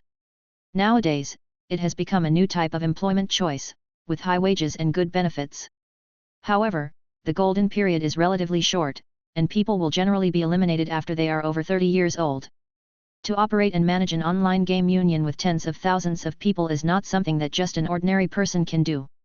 Not only do you need to have strong organizational and coordination skills, but you also need to have special personality charm to make your subordinates willing to work for you. Suwon is such a rare talent. He was originally the president of another guild. Because of his outstanding talents, he was spotted by a mysterious boss and hired him at a high price to serve as the president of the Eternal Summit. At that time, Eternal Top was just getting started and had little reputation. However, under his operation, the name of Eternal Top was quickly established.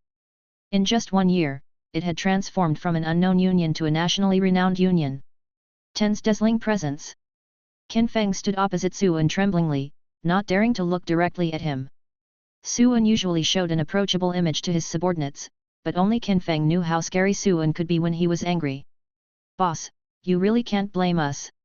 The difficulty of this game is too abnormal. And when we were about to defeat the boss, we were attacked by a player who suddenly rushed out. Not only did he kill us, but he also took away our boss." Qin Feng deliberately concealed the truth of the matter, and instead placed the responsibility on Liu who suddenly appeared. He has already warned the members of the land reclamation team to let everyone speak on the same page, otherwise everyone will be punished by the president. Although the members of the land reclamation team complained quite a bit, they had to compromise under Qin Feng's coercion and inducement. Only the last member of the land reclamation team who was killed by Qin Feng from behind did not join them. Having seen Qin Feng's methods, he had lost confidence in this union.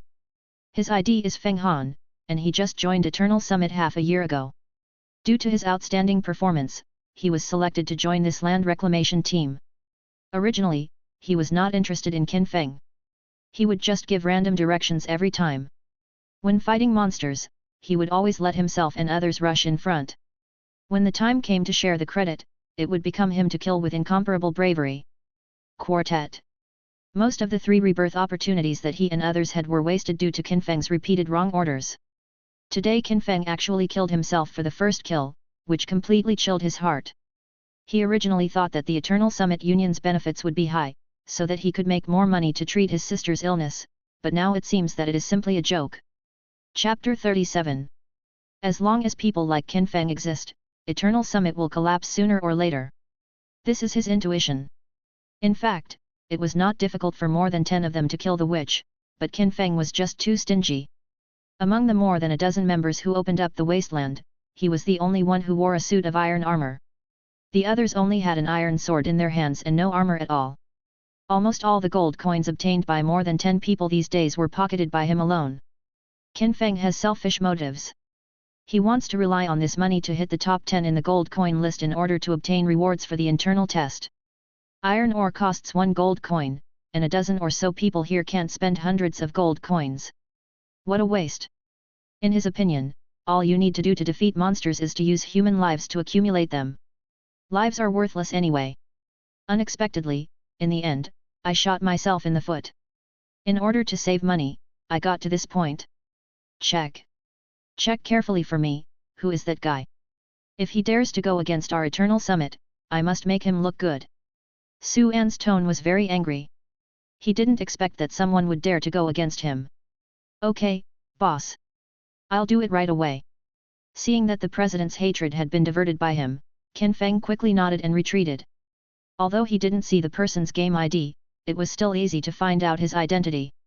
He walked outside the door, took out his cell phone and made a call.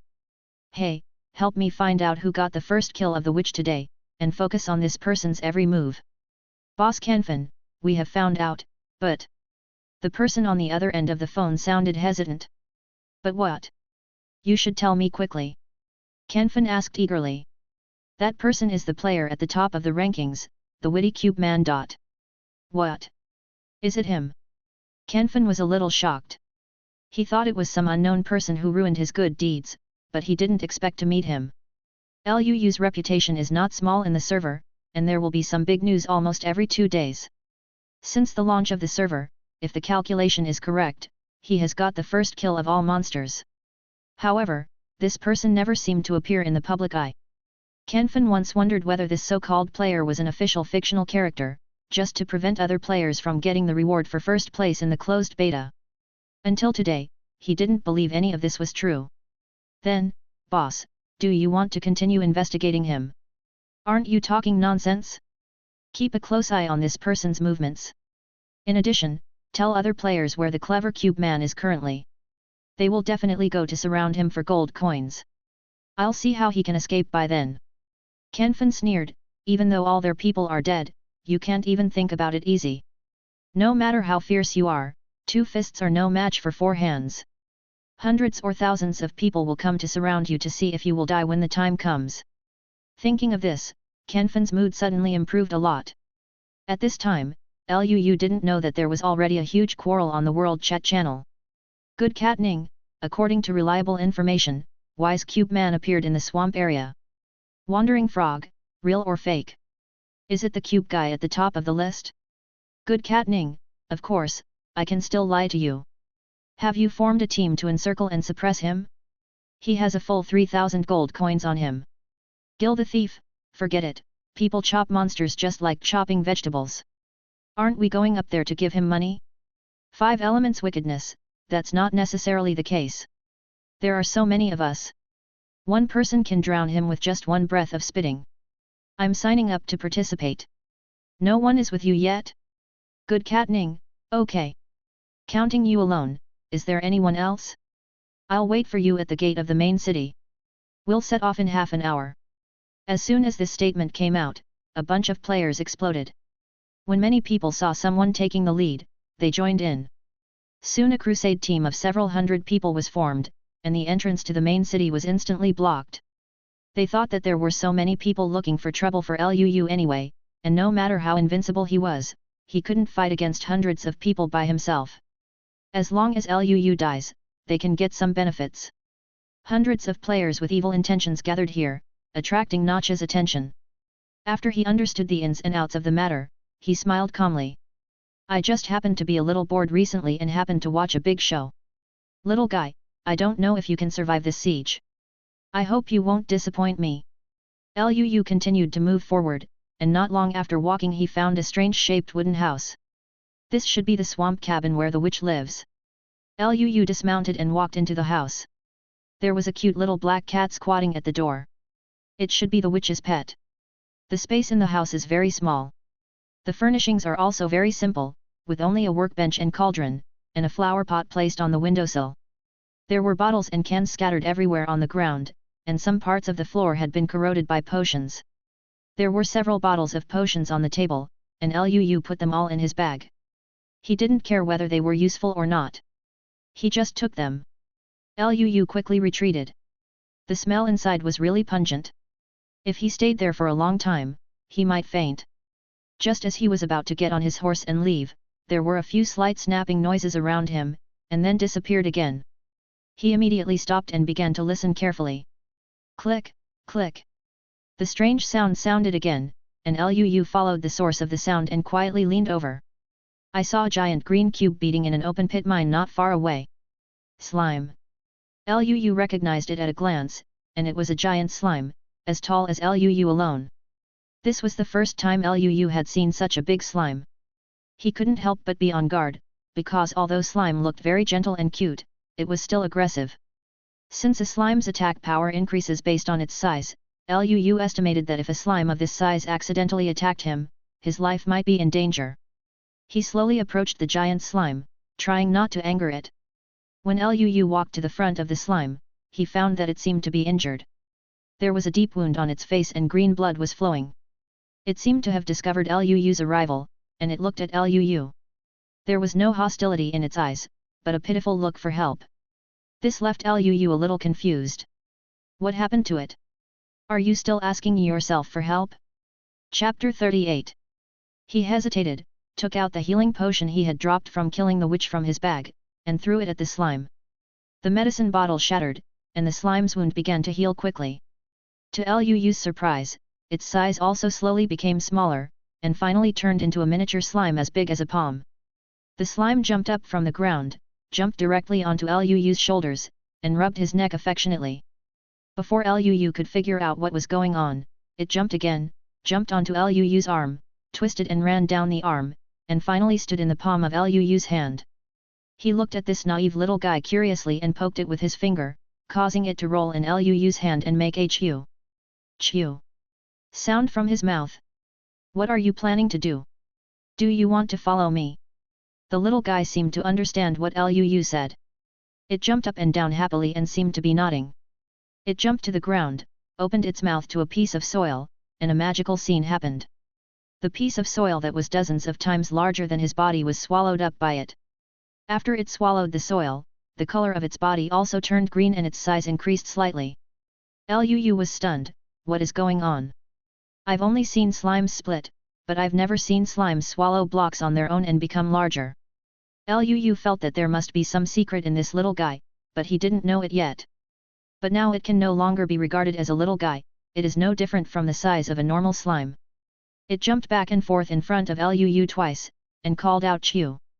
Chew. Again, seeming to attract Lu's attention. Lu took a closer look and saw that its body was shrinking at a speed visible to the naked eye, and finally returned to its previous size. And under its feet, a slime ball actually appeared. Lu was really confused now. Could it be that this little guy can create slime balls by eating blocks? In order to verify his conjecture, Lu took out another round stone from his bag, placed it on the ground, and pointed at it. The little guy swallowed it in one gulp again, but this time it took a little longer than before. Its body expanded and shrank again, and finally 2 slime balls appeared on the ground. Not giving up, Lu placed another piece of iron ore on the ground. This time, after it devoured it, 3 slime balls were left behind. No matter how hard Lu tried in the future, the little guy refused to swallow anything he said.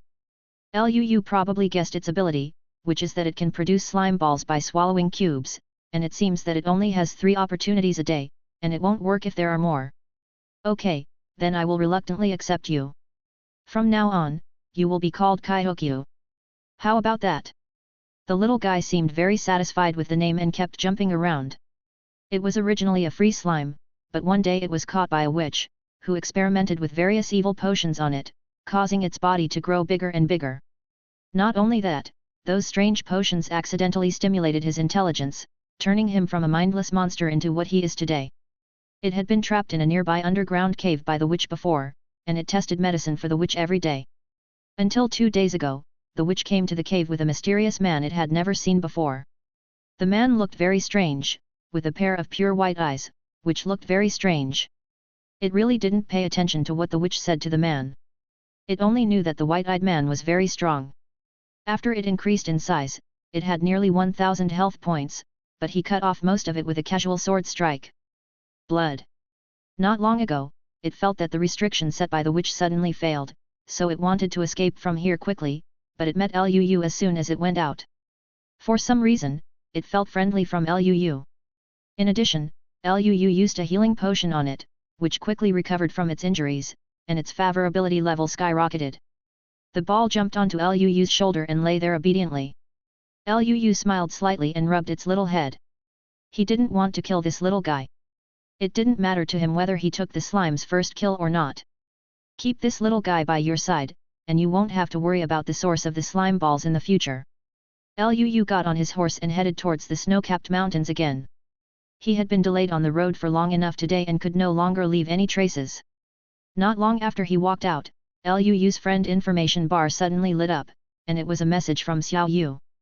Light rain pattering, Lu, hurry up, someone has exposed your location, and hundreds of people are rushing to your place now. There was only one piece of news, but as smart as Lu was, he had already figured out most of the story. Damn it! It must have been done by the group of players who had been robbed of the first kill of the witch just now. Lu didn't think much and just galloped forward, pushing the speed to the fastest speed. He wanted to run away before the crowd found him. If they ruined his good deeds, he would be in trouble. Found it! A surprised shout came from not far behind, and a player pointed at Lu in front and shouted loudly to the back. Lu's expression changed. He had already seen the mighty army of 100 people in the distance. The leaders are Goodmaning and 5 elements wicked. They are both members of the Eternal Summit, but they are not members of the land reclamation team. As soon as they received the order from the president, they immediately started to set the pace on the World Chat channel, instigating those players with evil intentions, and organized them to jointly encircle and suppress LUU. Although the players who came were all novice players with very weak combat power, with almost no armor on their bodies, and most of their hands were stone swords, they couldn't handle the large number of people, and more than 500 people came. Luu turned the horse's head. He didn't plan to continue moving forward. If he didn't deal with the followers behind him, he might not be able to sleep well. Brothers! Have you seen the horse he is riding? That is a good thing, and the trident he is carrying on his back is also a rare good thing. We just need to join forces to kill him later. These things it's all ours. Gu Mening hid behind the crowd and shouted to everyone. He was the best at inspiring people. With just a few simple words, hundreds of people present instantly united their front. Everyone was looking at Luu with eager eyes. Someone had already taken out a bow and arrow and pointed it at Luu from a distance. As long as they gave an order, they would mercilessly loosen the bowstring and shoot Luu. What do you want to do? Luu sat on the horse and said coldly. Chapter 39. We don't want to do anything. We just want the gold coins and things you have. If you are wise, you can hand over all your things to honor everyone. Maybe we can spare your life. 5 elements of evil chuckled and said to Luu. That's it. Hand over the gold coins and I will spare your life.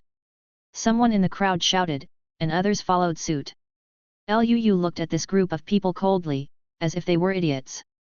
If he wanted to run, it would not be easy to rely on the speed of the skeleton horse. But he didn't want to do this. Luu had been fighting monsters for so long and had never had any fights with real players. Except for the scorpion Layla and the cockroach bully he met before, those two they were so incompetent that they fell down before Luu even exerted any force. Finished? He asked coldly. That's it, what? Did you think of it so quickly?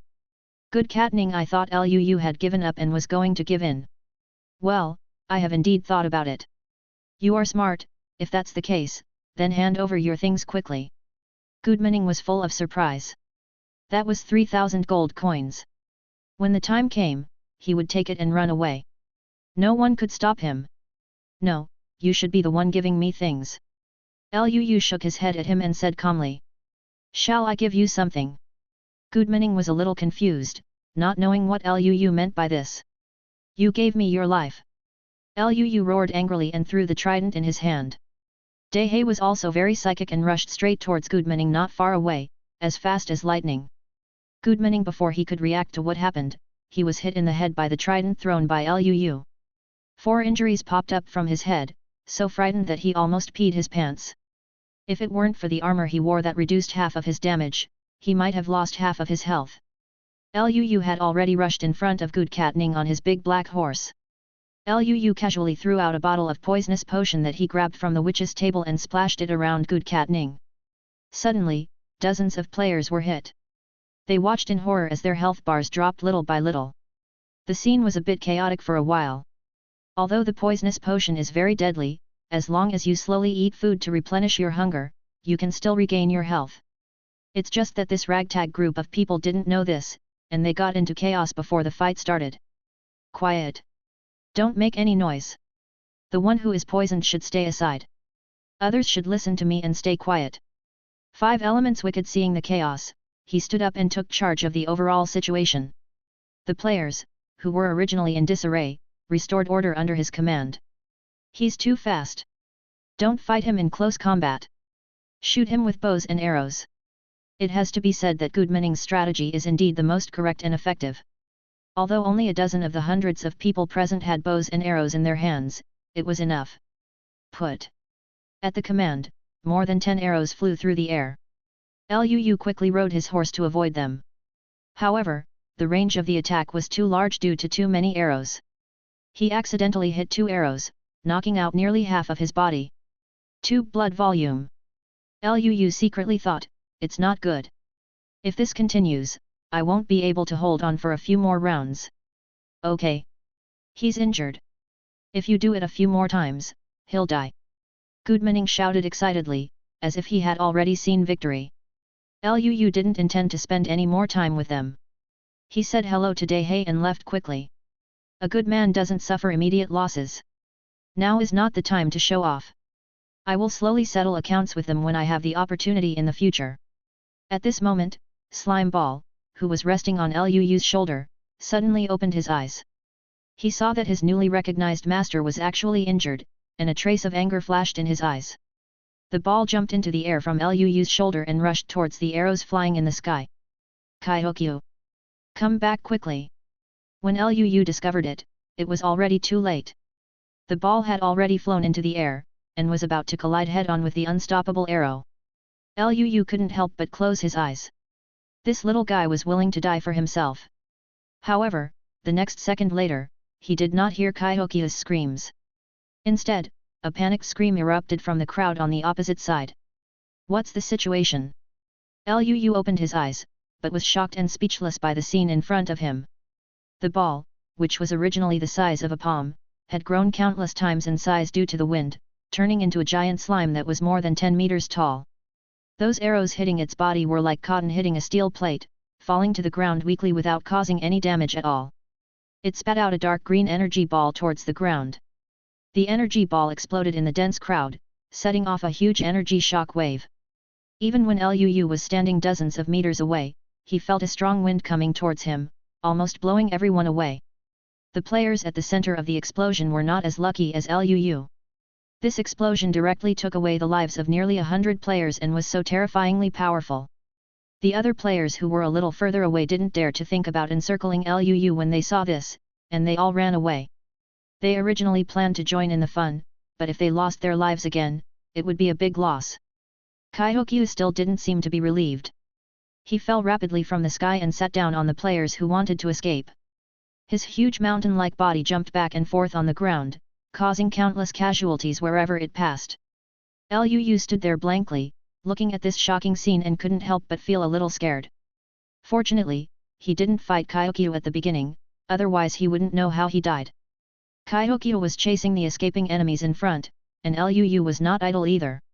He mounted Daehei and killed the fish that had slipped through the net one by one. Lu would never be merciful to those who wanted to kill him. A few minutes later, the originally mighty encirclement and suppression team of hundreds of people was almost wiped out, with only a few players lucky enough to escape. Kaihokyu returned to his original appearance and lay on Lu's shoulder, but he looked weak and had almost no energy. Lu stroked the little guy's head distressfully. Take a good rest, thank you for your hard work. If Kaihokyu hadn't shown off his power today, Lu would have had no choice but to run away. He sighed, walked to the place where the energy bomb exploded, and collected all the gold coins and items scattered on the ground. Most of these players are paupers and don't have many gold coins with them. The combined net worth of hundreds of them is not as much as the team of more than 10 people led by Qin Feng, which only has about 1,000 gold coins. But Lu was also very satisfied. The bag was filled to the brim, and there were still a lot of things that couldn't be accommodated. He had no choice but to open the portal, store the contents of the package, and then return to the original place. After this battle, the name of Witty Cube Man was completely established in the server. Chapter 40. Qin Feng, I need an explanation. Qin Feng stood in front of Su An's desk, his head lowered and his voice trembling. Boss, that guy is really evil. He actually has a pet with terrifying power beside him. Not only can it fly, but it can also grow in size and spit balls. It kills half of hundreds of people in one go. I can put this matter aside for the time being. When Qin Feng heard this, he thought Su An was going to spare him, and was about to let out a sigh of relief. But, after the open beta, this bullshit Witty Cube Man must let him know how powerful our Eternal Summit is. Do you understand? Clear. Qin Feng nodded quickly in agreement. Okay, you can go out and don't bother me again. As if he had received amnesty, Qin Feng hurriedly slipped out. He didn't want to stay in this damn place for any longer. It was too depressing. Su An stood up from his seat and walked to the floor-to-ceiling window. Outside the window was a gorgeous night scene. King Han City was particularly beautiful under the night. Lu rode Daehei in the swamp, and Kaihokyu fell asleep on Lu's shoulder. The battle just now exhausted almost all the power stored in its body. Now whenever the name Witty Cube Man is mentioned, all players will think of its terrifying slime pet. Now no player dares to continue to encircle and suppress Luu. A team of several hundred people has been taken over by him.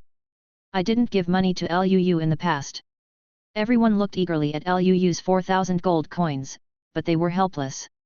The map showed that the snow mountain should be nearby, but Luu still didn't find it. After climbing over a small hillside, the snow-capped mountains finally appeared in front of us. As long as you cross the river, you can reach the foot of the snow-capped mountains. Luu had already seen several wanderers from a distance. Although it was broad daylight, they cleverly hid under the big trees and would not be exposed to the sun. He drew the string of his bow, aimed at the stray closest to the river, and killed it. Luu didn't want to be shot by these nasty guys when crossing the river, as he would become a living target.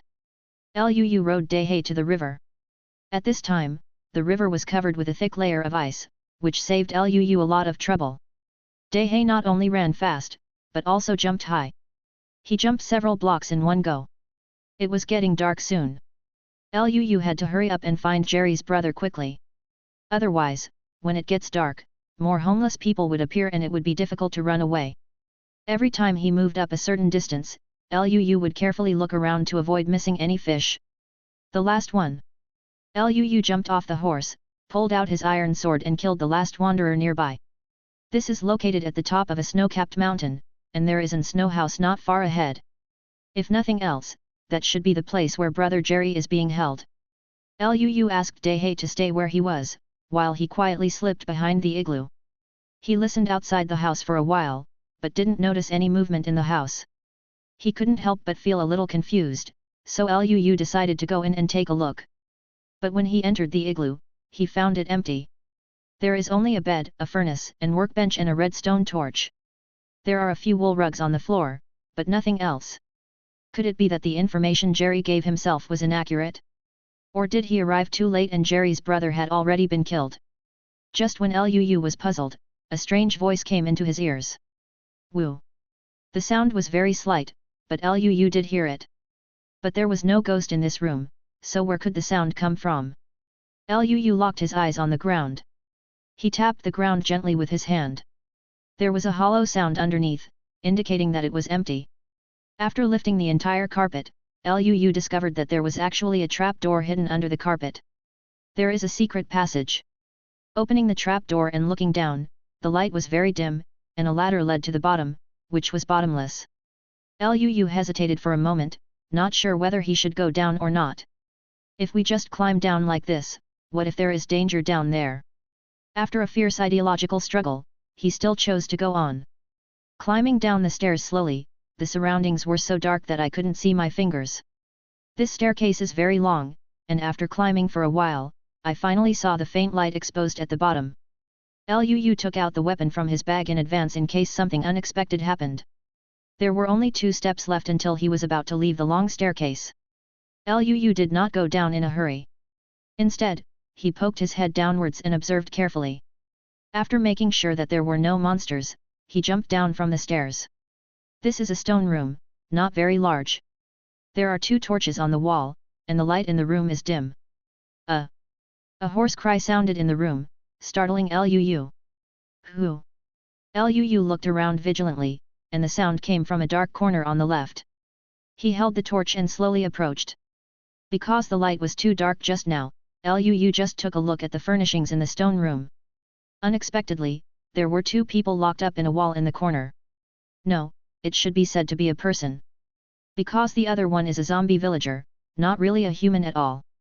In the wall on Luu's left-hand side, there are 2 prisons surrounded by iron railings. On the left is a young woman with red hair. She is dressed very strangely and does not look like an ordinary villager. Her mouth is also blocked. She looked at Luu, her eyes full of fear, and she kept whining.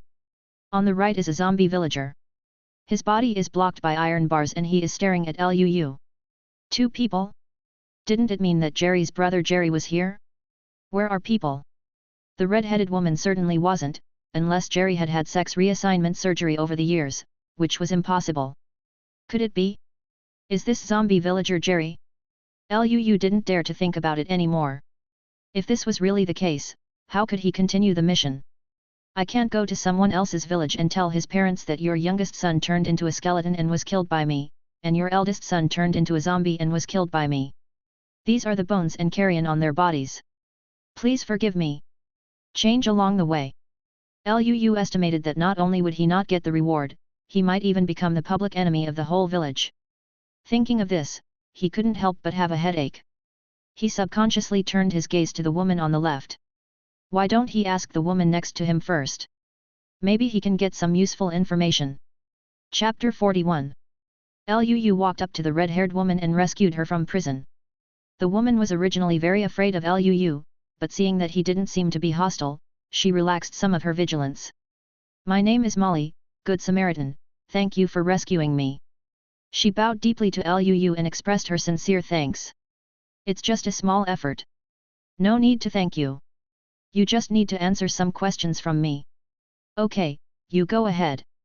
Molly replied softly. Do you know who he is? Luu pointed at the zombie villager snarling in the prison. His name is Jerry. Molly's voice was a little low, as if she didn't want to mention this person. Luu was startled. Sure enough, things were just as he imagined. Jerry had turned into a zombie. Then how did you get imprisoned here? Luu continued to ask. He was curious about who built this secret room. He had just observed the furnishings in the stone room. There were many equipment and utensils for refining medicine. It must be a medicine refining room. So why are the two of them imprisoned again? Molly had no choice but to tell Luu exactly what happened. It turns out that Molly was also tricked by a witch, and she also likes refining medicine very much. After she was tricked into arriving at the igloo, she was knocked unconscious and taken into this underground secret room. When she first came here, Jerry had not turned into a terrifying zombie and was still a normal human being. Molly was scared and tried desperately to escape, but Jerry stopped her. Give up the idea of escape, it is simply impossible. Jerry showed the various scars on his body to Molly. Although the wounds had healed, the scars left behind were still shocking. Even if you can fly, you can't escape from here. This is the warning Jerry told Molly himself. One rainy night, he quietly slipped out of the secret passage and wanted to escape from this place. He avoided the layers of guards and thought he was about to escape, but he didn't have time to be happy. A man with white eyes suddenly appeared in front of him and blocked his way. Jerry will never forget that night. Funny. He is so strong that with a single palm strike, he can break the ice of the entire river, and a blast of palm wind can easily destroy a large tree where several people are hugging each other. After seeing how powerful that man was, Jerry never had the thought of escaping. Since then, Molly has stayed here, studying various unheard-of potions with Jerry. A friend in need is a friend indeed, the two have similar interests, and they work together inseparably every day. It didn't take long for the spark of love to collide between the two, and it was out of control. Molly even started to like the life here. Spending time with her loved ones every day, and discussing things about refining medicine together, seemed to be even more beautiful than her original life. But the good times didn't last long, and not long after, the witch came here. Also coming with her was the mysterious white-eyed man. Molly didn't know the identity of the white-eyed man, but the witch would call him sir every time, and her attitude was very respectful.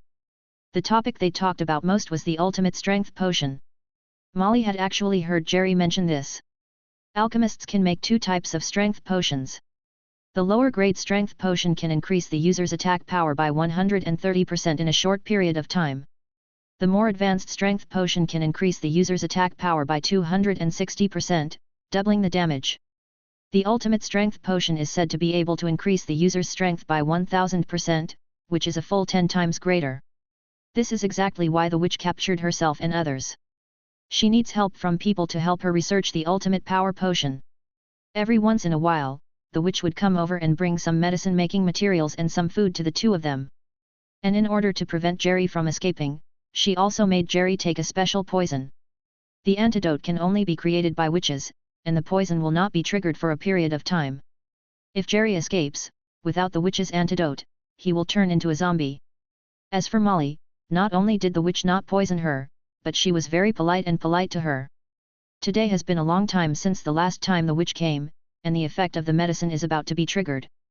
But the witch didn't show up at all. Just half a day before Luu arrived, Jerry had already had a poisonous attack, turned into a zombie, and wanted to attack her. Molly was so frightened that she ran out quickly, found a nearby guard, and told him what had happened. Unexpectedly, the other party just put himself and Jerry in prison and walked away without asking. When Luu appeared with weapons just now, she thought that Luu was here to kill them, that's why she was so scared. After listening, the expression on Luu's face became a little serious. The man with white eyes, the witch, and the ultimate power potion, all seemed to be connected, and he couldn't help but fall into deep thought. A powerful man with white eyes, could it be him? A figure appeared in Luu's mind. Him. An existence that is so powerful that it can rival Notch, another creation god. His white pupils are his signature feature, he must have gone away. Luu became a little excited when he thought that he was actually related to him. Those MC urban weird story characters that I heard about in my childhood are actually coming to life now. But a question also arises. He is a guy who can compete with Notch. Why does he still want to study this ultimate power potion? He is also a creator god. Is it possible that besides Notch, there are people he can't deal with? Things seem to be becoming more and more confusing. Please, save my husband Jerry. Molly suddenly knelt down in front of Luu and begged him. Luu hurriedly helped Molly up and said comfortingly. Get up. Don't get excited first. Let me think of a solution first. It always feels a little unlucky for an NPC to kneel down to him. Luu walked around the room and found a cauldron, a brewing stand and a box. There were some wheat, coal, and other things in the box, and there was something that made Luu's eyes light up. Golden apples! Luu shouted in surprise. Now Jerry can be saved. Molly, can you make a potion of weakness? He turned to look at Molly, who was a little confused. Yes, but, why do you want that thing? Molly didn't quite understand what Luu meant. Quick! Make a bottle and your husband will be saved. Luu quickly urged. Okay. I'll do it right away. When Molly heard that Jerry could be saved, she rushed to the brewing stand without saying a word. Chapter 42. It turned out that Luu's digging happened to be halfway up the mountain, and by chance, there was a wanderer standing next to the exit. You still want to sneak attack me? Without saying a word, Luu killed him with one strike of his sword.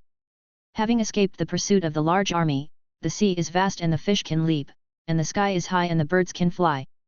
Luu quickly fled down the mountain, killing any monsters that tried to stop him along the way. Luu didn't stop until he crossed the river and reached the opposite hillside. These wanderers can't seem to leave the snowy mountains, but he is still safe here.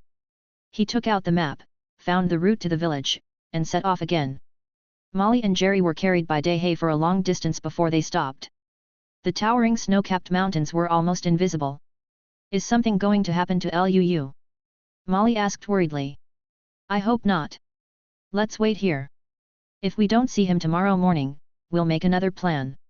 Jerry felt that since Luu dared to tell him to leave first, he would have a way to escape.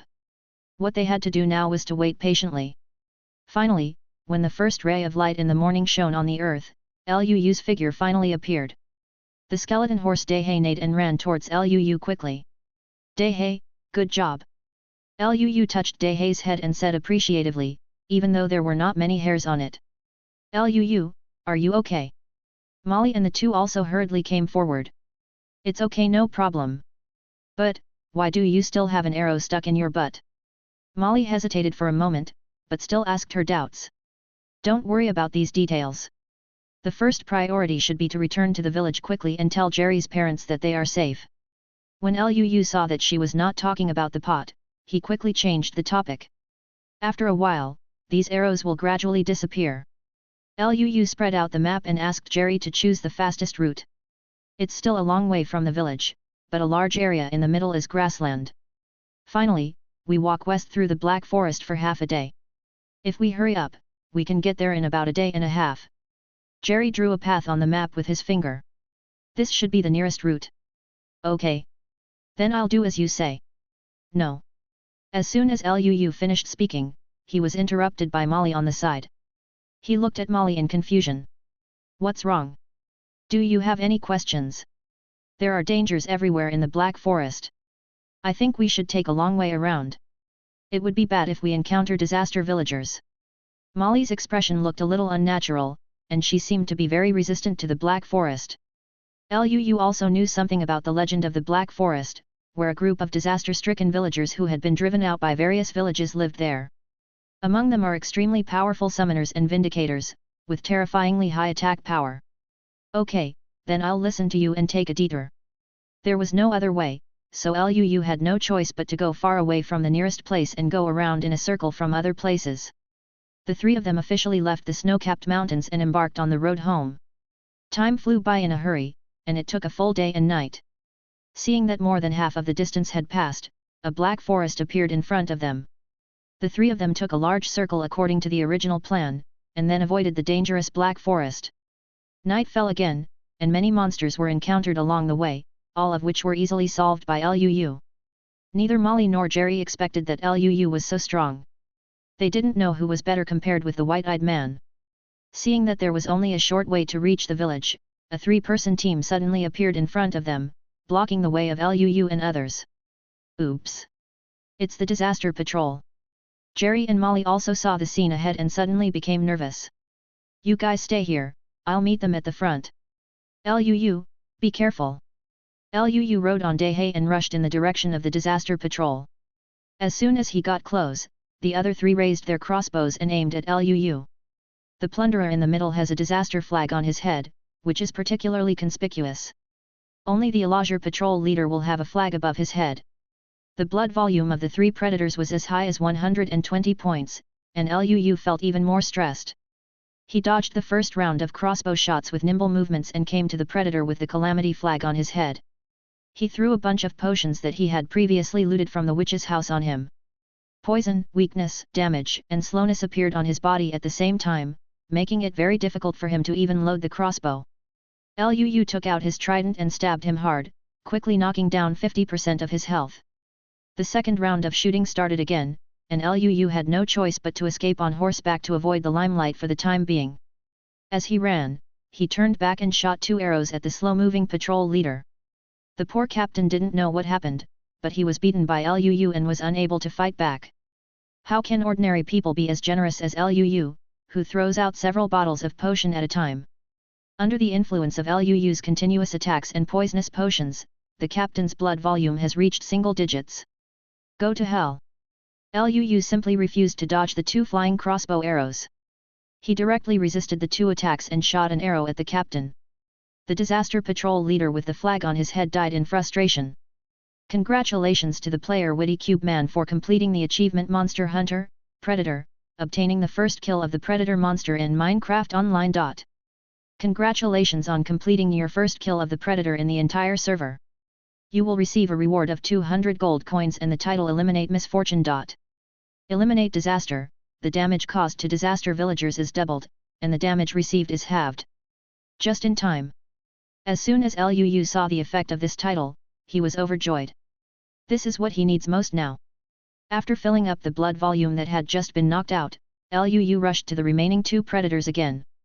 The Marauders' long-range lethality was very high, but melee combat was not their strong point.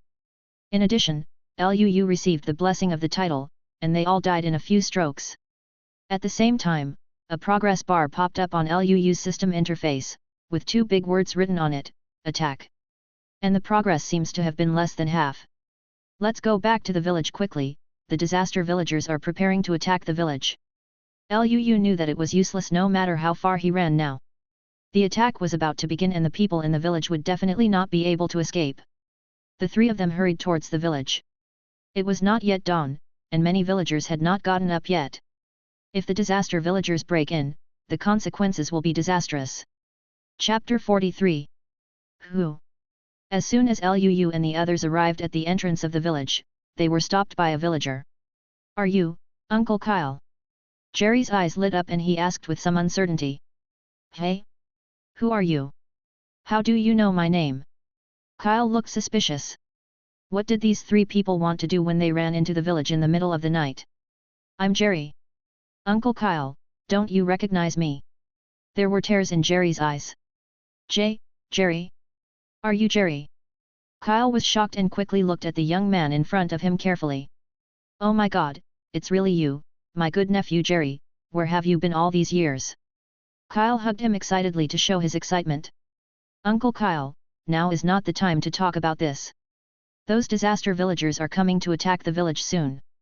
We must wake up everyone in the village quickly. If it is late, it will be too late. What? Is there such a thing? Okay, I'll send someone to notify you right away. Follow me. Kyle waved to another companion and asked him to quickly inform the people in the village, while he took Jerry to his parents' house. Jerry, are these two? Kyle's eyes fell on Luu and Molly, a little curious. This is Luu, my savior. Jerry pulled Luu and introduced him to his uncle. Hearing this, Kyle's eyes immediately became much friendly when he looked at Luu, and he was no longer as wary as before. As for this one. When Jerry introduced Molly, he suddenly didn't know what to say. Hello Uncle Kyle, my name is Molly and I am Jerry's wife. Molly blushed and took the initiative to stand up and introduce herself. Forward. Kyle was stunned for a moment, then laughed. Boy, you can do it. I went out for a trip and came back with a beautiful wife. Not bad, she has the same style as I did back then. Jerry was a little ashamed and thought to himself, who in the village still doesn't know that your Uncle Kyle is a strict henpecker? This is nothing more than bragging. Talking and laughing, several people arrived at the door of Jerry's house. Jerry looked at the familiar house and tears suddenly flowed down uncontrollably. 10 years, exactly 10 years, I finally returned home again. Jacaro, Aaron, wake up and see who is back. Carl slapped the door hard and there was a bang. A burly middle-aged man rubbed his eyes, opened the door, and cursed Kyle. Kyle, are you sick? Why don't you give in so early in the morning? His voice stopped abruptly. Right in front of him stood a person whom he had thought about day and night for 10 years. Father. Jerry fell to his knees with a thud. Jerry. J.E. Carlo seemed to still not be able to believe his eyes, he shouted into the room with a trembling voice. Aaron, come out quickly, am I dazzled? Why do I feel like I saw Jerry? Jerry. Jerry's mother, Aaron, ran from the house screaming, her hair disheveled. As soon as she walked out of the door, she saw the young man kneeling on the ground. Oh my God, it's really Jerry. Aaron immediately rushed in front of her son and hugged him tightly, her eyes filled with tears. My dear Jerry, where have you been all these years? Your father and I miss you all the time, you know. J.E. Carlo is recognized as a tough guy, but when faced with this situation, no matter how strong his heart is, he can't help but burst into tears. This was the eldest son he was most proud of. He turned his head away, not wanting others to see him crying. Reunited after a long separation, Irene and Jacaro seemed to have countless questions to ask their sons. Molly stood aside and couldn't help but shed tears of emotion. Okay, let's save the warmth and touching feelings for later. The disaster villagers are about to launch an attack on the village, so everyone should hurry up and get ready. Luu broke this warm scene at an inappropriate time. Now is not a short period of time for the parents to live in peace. The enemy is at hand. If no action is taken, the entire village will be massacred. Father, mother, his name is Luu, he is my savior. Jerry wiped away his tears and introduced Luu's identity to his parents. Her name is Molly, she is my wife, and we have been married for life.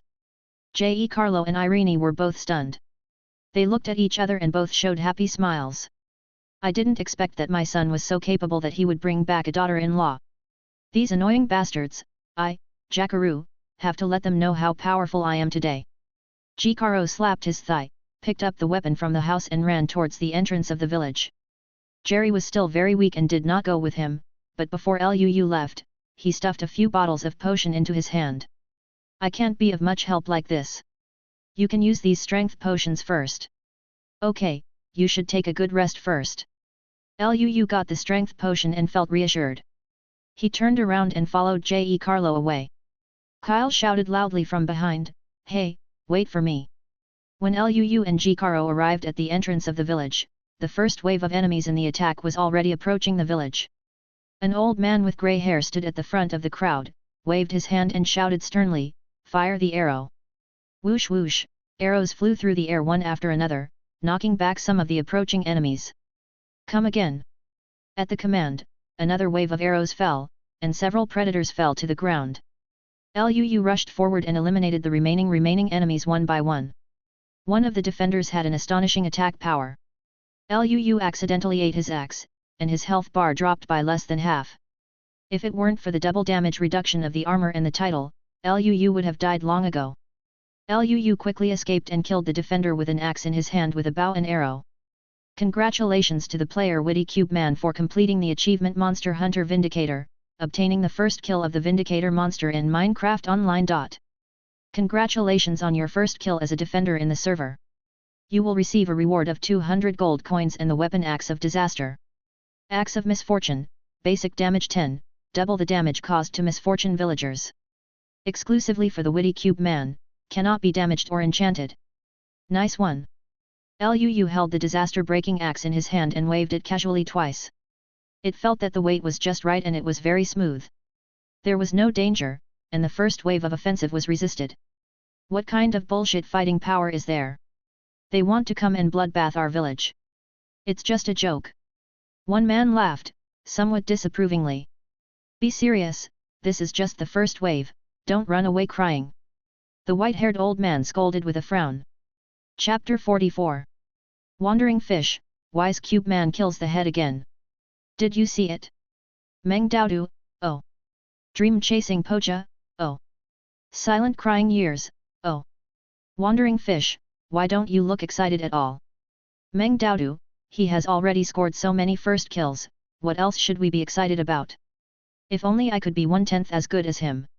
Dream Chasing Street Fighter, a Witty Cube Man. God forever. I will always be your fan. Silent Crying Years, me too. Lu's ID is no longer the focus of everyone's discussion on the World Channel. After the painful lesson last time, they already know how big the gap is between themselves and the clever Cube Man. No one was surprised that he got several first kills in a row. If one day the first kill was snatched away by someone else, it would be explosive news. When Lu returned to the village entrance, the village chief Lu Di was looking at him with a strange expression. Not long after, the horn sounded again and the fourth round of attacks began. This time there was no trace of the ravaging beast, just a few more witches. The villagers only shot a round of arrows, and Lu went in and killed almost all the rest. By the fifth wave of attacks, things got a little trickier. In this wave of attacks, there were marauders riding marauding beasts and a powerful evoker. When the player gets close to the evoker, he will summon Vexes to attack. In addition to the Vexed Ghost attack, the evoker will continuously summon elves to fight. The best way is to kill the evoker quickly. Another skill of the evoker is to summon ground thorns to attack. The ground thorns are in a straight line, far away, and ignore defense. However, the spell takes a long time, and there is a certain cooling time. You can use long-distance bows and arrows to eliminate it. The marauder beast Lu wasn't too worried. He killed the marauder on the marauder beast's back as soon as he started, leaving a solitary marauder beast spinning in place. The demon evoker can only kite the opponent remotely with a bow and arrow. If he summons an annoying ghost after getting close to him, that will be troublesome. Although the vexed ghost doesn't have much HP, it can fly and has high attack power. It is very difficult to deal with. Lu doesn't want him to summon the vexed ghost unless he has to. It's just that plans can never keep up with changes. As soon as he finished speaking, the demon evoker said a magic spell in his mouth, and several annoying ghosts flew out of thin air. They all had their own wings and feathers. With the summoner's order, all the vexed ghosts began to attack Lu. There was no other way, so Lu had no choice but to avoid its sharp edge and step back. He fully drew the bowstring, aimed at the head of one of the vexed ghosts, and shot hard. The annoying ghost was attacked and began to fly towards Lu.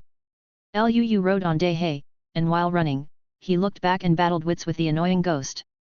Fortunately, Dehei's speed was fast enough, leaving all the flying annoying ghosts behind, giving Lu the opportunity to continue his output. The vexed ghost had only 70 points of blood and was still very fragile. Lu shot a few arrows and ended the life of one of the vexed ghosts. Congratulations to the player Witty Cube Man for completing the achievement Monster Hunter, Vex, obtained the first kill of the Vex monster in Minecraft Online. Congratulations on completing the first kill of the vexing ghost in the whole server. You will receive a reward of 200 gold coins and the title Broken Wings. Broken Wing, the damage caused to flying creatures is doubled. Lu quickly put on the title of Broken Winged One, just in time to deal with annoying ghosts. Now 2 arrows can take away an angry ghost, and the speed is much faster. Lu retreated outside the hatred range of the demon evoker and continued to fly its kite. As soon as the demon evoker made a move, Lu ran away. After repeating it several times, the demon evoker was killed by him.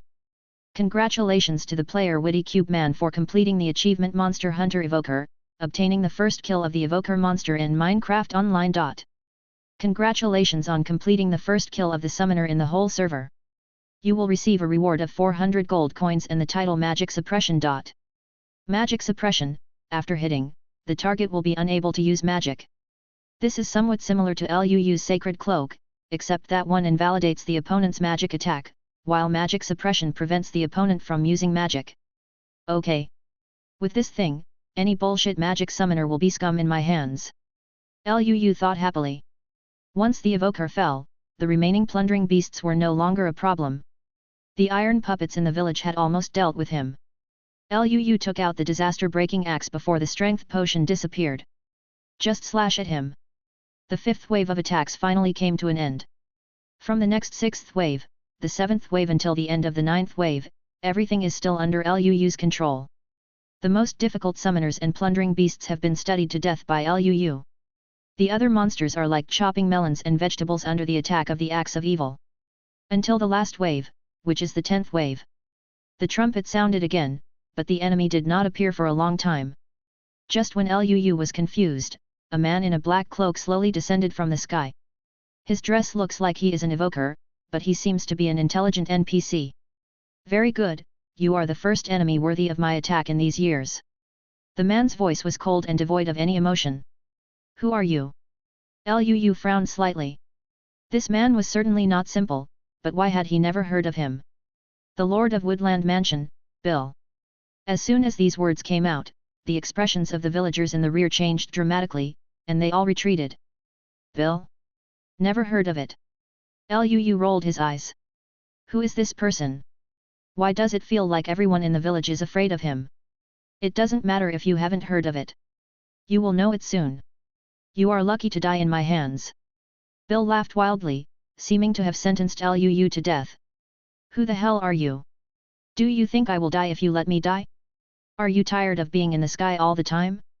Can you come down? Let's have a good fight and don't fix those useless things. LUU rubbed his sore neck. This old dog had been condescending, and he was sore when he raised his head. Very well, since you want to die, then I will make it happen for you.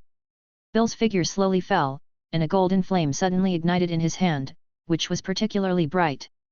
LUU didn't waste much time talking to him. He took out his bow and arrow and aimed at Bill. Aren't we just going to fight? Who is afraid of whom? It's amazing how you can fly. I specialize in fighting those who can fly and do magic, so why are I afraid of you? For a time, the atmosphere on the field was very tense, and the battle was about to break out. Just then, a shout broke the silence. Father, no! LUU and Bill followed the sound, showing expressions of astonishment at the same time. Chapter 45. Molly? Why are you here? Bill was a little shocked when he saw that his daughter, who had been missing for many days, appeared here. Are you his daughter? LUU was obviously a little confused. What happened? Molly was actually the daughter of the owner of the Woodland Mansion? Doesn't that mean that Molly is also a member of the Disaster Villagers? This is a plot that even a TV series would not dare to film like this. Father, stop it, don't fight anymore. If you want to fight, go to the dance studio. Molly ran over quickly and stood between the two of them. My good daughter, where have you been these days? I'm almost worried to death, you know. Bill took back all his aura and immediately changed from a powerful man with overwhelming aura to an amiable father. He walked up, opened his hands, and was about to give a hug to the daughter he had missed for a long time. Molly suddenly took a small step back. Bill's expression was slightly stagnant, and his entire face instantly turned pale. Molly, stop making trouble and come home with me. No, father, I can't leave now. Molly's tone was very firm. Why? Bill wanted to know where his daughter had been these days. Why the temperament changed drastically. Although Molly was a little naughty before, she still obeyed her own words. Ever since Molly disappeared mysteriously a month ago, he had been sending people everywhere to search for his daughter's whereabouts, but found nothing. Someone just said that they saw Molly on the outskirts of the village, so he hurried over. Boy, did you trick my daughter into coming here? Bill turned to look at LUU and asked angrily. He actually regarded LUU as the murderer who abducted his daughter. Luu didn't know whether to laugh or cry. Just as he was about to explain, Jerry hurriedly ran over from behind. Jerry! Molly's face showed joy when she saw Jerry, but then she was a little worried. The two hugged each other tightly as soon as they met. You brat! Let go of my daughter! Or I'll kill you! Bill was instantly angry that his daughter was so close to another man, but alienated from him. Father! No! His name is Jerry, he is my husband, and we have been engaged for life. What? A private life? That's unreasonable. How can he, a poor boy from a remote country, be worthy of my Bill's daughter? When Bill saw that his daughter was actually defending this kid at every turn, his chest felt tight and he felt unspeakably stuffy. What do you mean? My son, Jukaro, is so good, is he not worthy of your daughter? Jerry's father's expression changed when he heard this, and he immediately became unhappy. He didn't like to hear what a poor boy from a remote village meant. In his heart, Jerry was his greatest pride in his life. Okay. Okay. Okay. Bill said 3 good words in a row and became more and more excited. Since you refuse to come with me, then I will kill the entire village, including this kid. He flew into the sky again, and his robes began to rustle in the wind. A pair of black wings sprouted out of nowhere on Bill's back, which were exactly the same as the wings on Angry Ghost's back. A slight flutter of the wings can bring up a strong wind. He opened his hands and chanted obscure incantations. A black energy light ball was slowly generated in front of him, and the surface of the light ball emitted streaks of unstable electric light. Not good. Seeing this, Luu hurriedly took out his bow and arrow and shot at Bill in the air. His spell casting must be interrupted before the ball of light is completely formed, otherwise the consequences will be disastrous. Although Luu is protected by the sacred cloak and will not be injured, everyone else here may die. It's just that Bill had thought of this a long time ago. While chanting the spell and casting the spell, he could still be distracted from dealing with Luu's attack. The arrow shot by Luu was shot to the ground by him before it could fly to him. It's over. I didn't expect this guy to be so difficult to deal with. It turns out that intelligent monsters are the most difficult to deal with.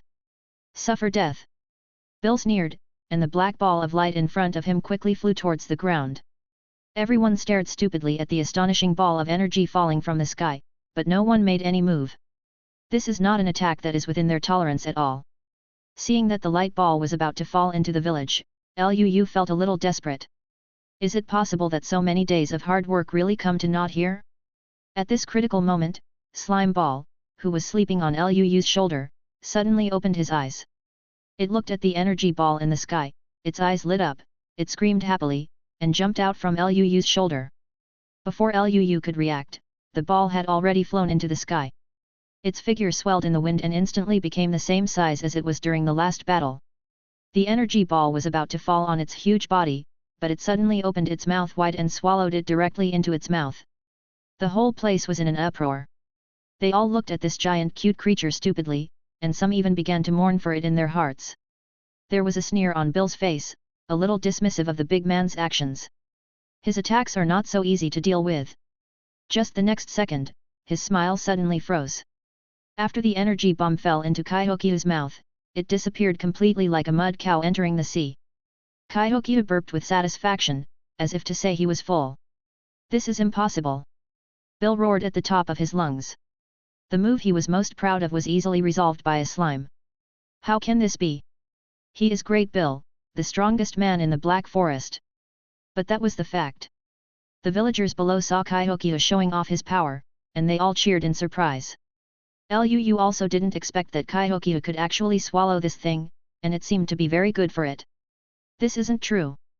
This isn't true. Bill held his head and roared somewhat crazily.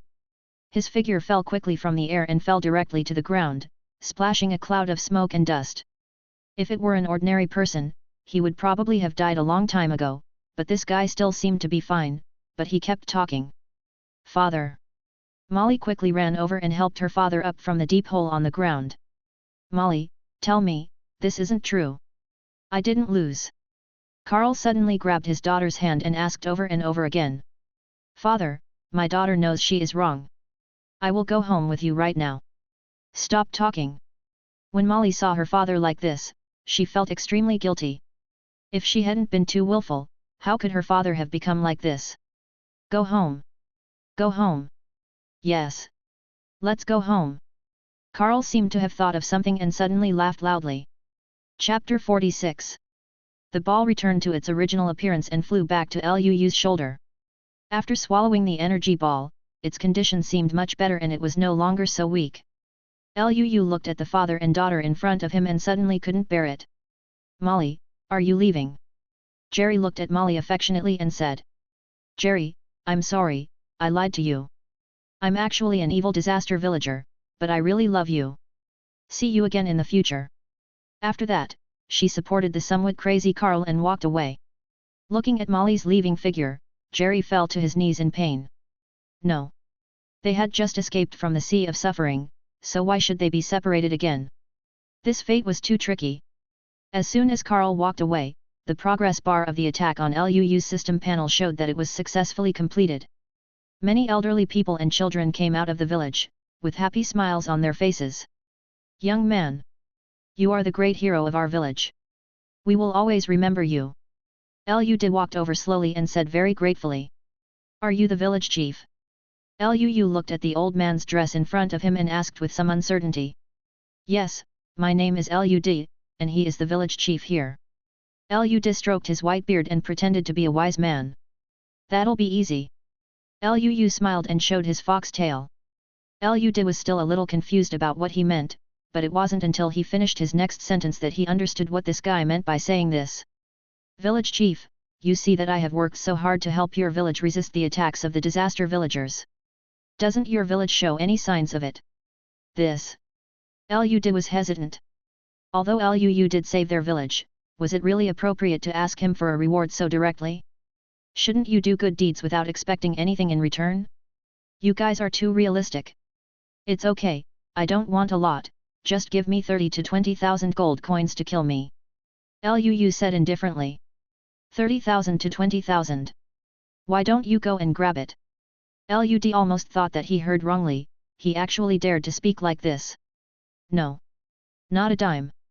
Lud rolled his eyes at him and said angrily. Lu's impression value in his mind instantly dropped to the bottom. He originally thought he was a heroic young man, but he didn't expect that he was also a guy who was greedy for money. Lud turned around and was about to leave, but was held back by Lu.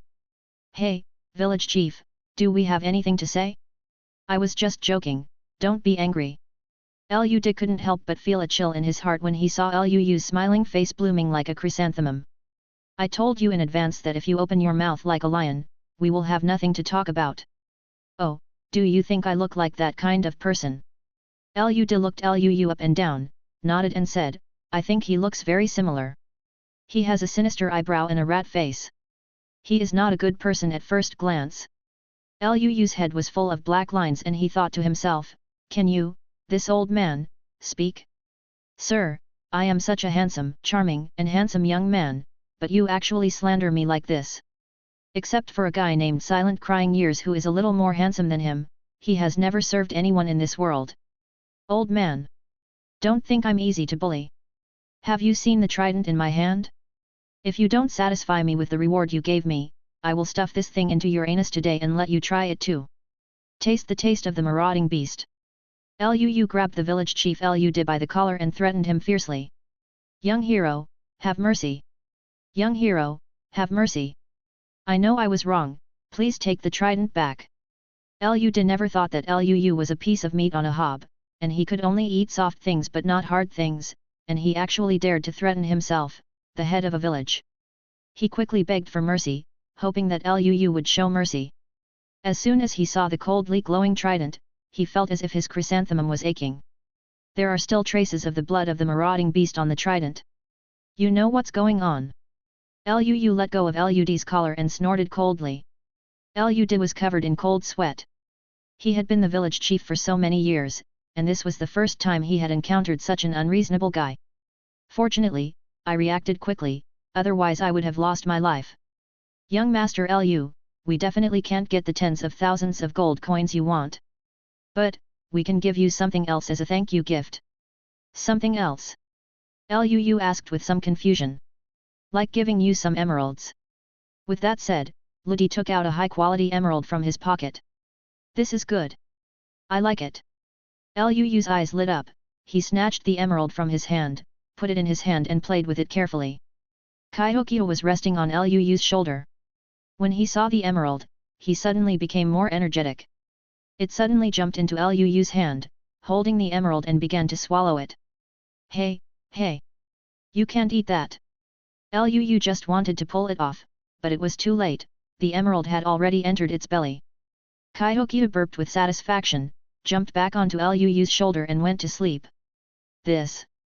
Lu and Lude looked at me and I looked at you, and they were stunned for a moment. You loser! Why do you eat everything? That's an emerald. Lu held his forehead and was speechless. Lude smiled and comforted him and said, it's okay. We still have a lot of these in our village. If you like them, just take them all. Real. Hearing this, Lu was overjoyed. As long as you have emeralds, you can go to the cartographer to buy mysterious blueprints. The drawings from the cartographer are expensive and require more than 20 emeralds to exchange for them. Under normal circumstances, Lu would probably have to empty out his wheat inventory in order to exchange for so many emeralds. Lu quickly reached an agreement with Lud and used the whole village's emeralds as a reward for Lu. Lu didn't say anything, but he was happy in his heart. That's an emerald. In a sense, emeralds are rarer than diamonds. Although I don't know what purpose it can be used for except exchanging things with villagers, but it is still a good thing. If not, you can feed it to balls. This little guy seems to like eating them very much. As everyone knows, Ludi has the same idea. He still had several boxes of emeralds at home. I heard they were passed down from his ancestors, but he couldn't throw them away, so he had to put them in the house to gather dust. This time it was just used to prevaricate Lu. These outsiders always like to bring all kinds of supplies in exchange for a useless emerald, so they simply gave them to him to save space. Chapter 47. After the war, the village returned to peace again. 69shux.com. Everyone was thankful that the village was not destroyed by the disaster villagers. Only Jerry stood there with a pale face, staring in the direction where Molly left. Because of Lu's outstanding performance in the previous raid, he won the respect of the whole village. As soon as the village chief Lud told Lu's needs, many people ran home to move the emeralds. Yes, that's right, just move here. Lu looked at the emeralds piled as high as a hill on the ground and felt a little unreal for a moment. He couldn't even fit it in his bag, so he had to teleport home and brought Tiao Tiao with him. Wow! What kind of place is this? It's so beautiful! Tiao Tiao said happily while looking at the picturesque villages with intertwined streets. This is a village. Don't attack the villagers here, otherwise the idiots over there will kill you mercilessly. Lu pointed at the iron puppet patrolling not far away and told him to jump. What are these green stones for? They look pretty good. Jumping squatted down and began to study the emeralds on the ground, seeming very interested. You stay here now, don't run around, I'm going to do something. After Lu finished speaking, he walked towards the cartographer's house. As soon as I walked to the door, I saw an unshaven man standing in the yard in a daze. Are you, the cartographer? Lu asked with some uncertainty. The guy in front of me was unkempt and disheveled. He looked more like a beggar than a cartographer. What cartographer? I don't know him. Come on, hurry up. The man didn't even open the courtyard door to Lu, but turned him away. Lu smelled the smell of alcohol on his body, and he looked like an alcoholic. Helpless, Lu had no choice but to go back the same way he came. He might as well visit Jerry's house first. When he arrived at the door of Jerry's house, Jerry was sitting on the steps with his head in his hands, seemingly still feeling uncomfortable about Molly's departure. Jerry's parents stood aside, sighing, not knowing what to do. When the two saw Lu coming back, they tried their best to put on a smile on their faces. Lu, you are back. This time I really want to thank you. Not only did you save my son Jerry, but you also saved the entire village. With that said, Jikaro took out a heavy bag of gold coins from the house and handed it to Lu. This is a little bit of our thoughts, please accept it. Lu didn't be polite to them, he took it directly and said thank you. These are the rewards he deserves, nothing to worry about.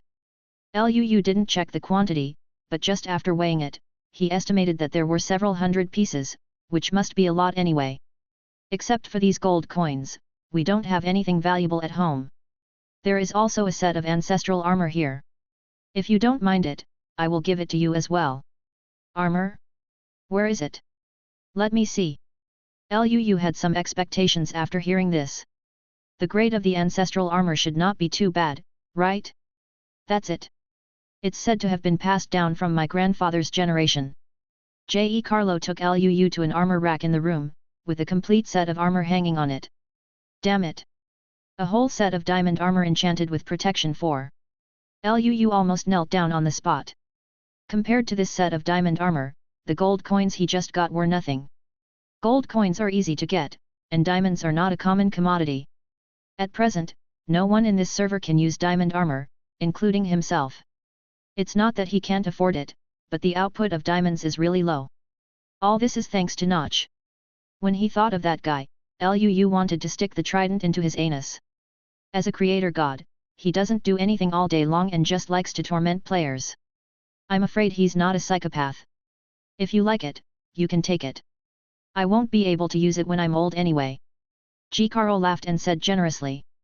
It was just a set of armor, given to his son's savior, and he was afraid that Lu would look down on it. Then thank you Uncle Jukaro first. Lu took off his iron armor and put on this set of enchanted diamond armor. However, Lu soon discovered a very serious problem, that is, the durability of this armor is about to bottom out. It is estimated that if you wear it for fighting, it will be scrapped after just a few uses. This is not what Lu wants to see. If you want to save it, you can only find a few durable enchanted books to enchant it. However, it always treats the symptoms rather than the root cause. The best way is to repair it with diamonds, but where the diamonds come from is still a question.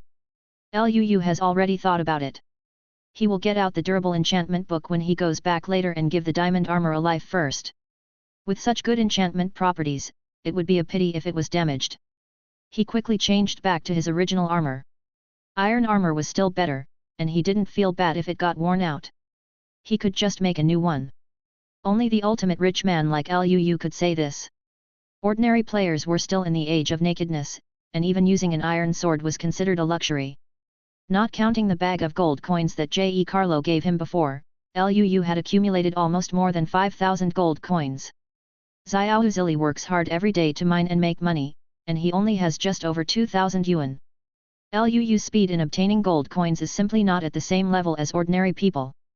Moreover, the things in his underground farm have not been sold yet, and thousands of gold coins have been recorded in his account.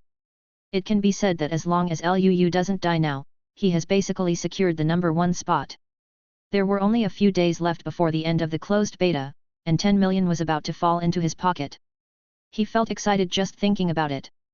With this money, my parents can have a good rest at home, and my mother's medical expenses can be considered settled. After thanking Jerry and his family again, Lu returned to the village entrance and found Tiao Tiao. She was currently chatting happily with the iron golem. Damn it! This thing can still talk. Only then did Lu realize that the iron puppets here seemed to be intelligent and could also communicate and interact with players. What? Are you dissatisfied?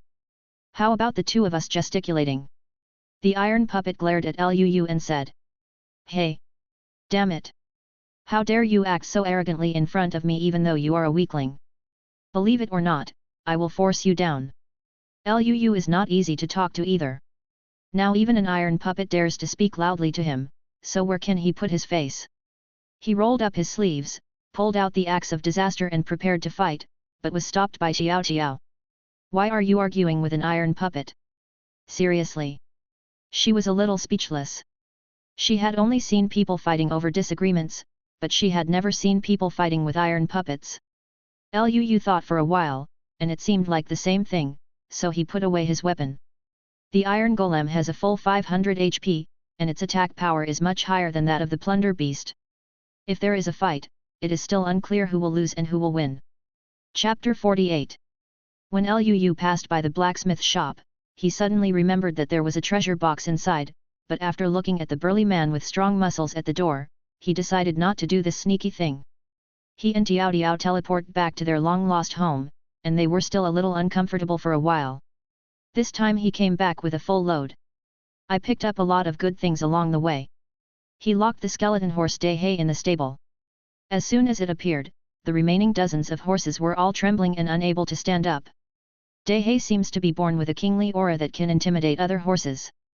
Kaihokia was still lazily sleeping on Lu's shoulder, bored. Sometimes when I'm really bored, I just run up and jump on the top of my head. Tiao Tiao also likes this little guy who looks so cute. Luu was thinking that if she had seen the brutal scene of the ball battle, she might not think so. I took stock of the trophies from this trip, a top-quality crossbow with fast reloading and multiple shots, a top-quality magic immune cloak, an exclusive disaster-breaking axe, a lot of emeralds, and a set of protection that was almost exhausted. 4 diamond armor, a bunch of titles and several thousand gold coins. The top priority is to make the enchanting table first. The set of diamond armor is still waiting for the durable enchanting book. But before that, he had to go to the main city. He hadn't collected the money for the trident he had entrusted Pangolin to sell. Although he is now firmly ranked first in the gold coin list, who would think that he has too much money? This time, in order to keep a low profile, Luu deliberately did not ride into the city on horseback. He even took off all the armor on his body.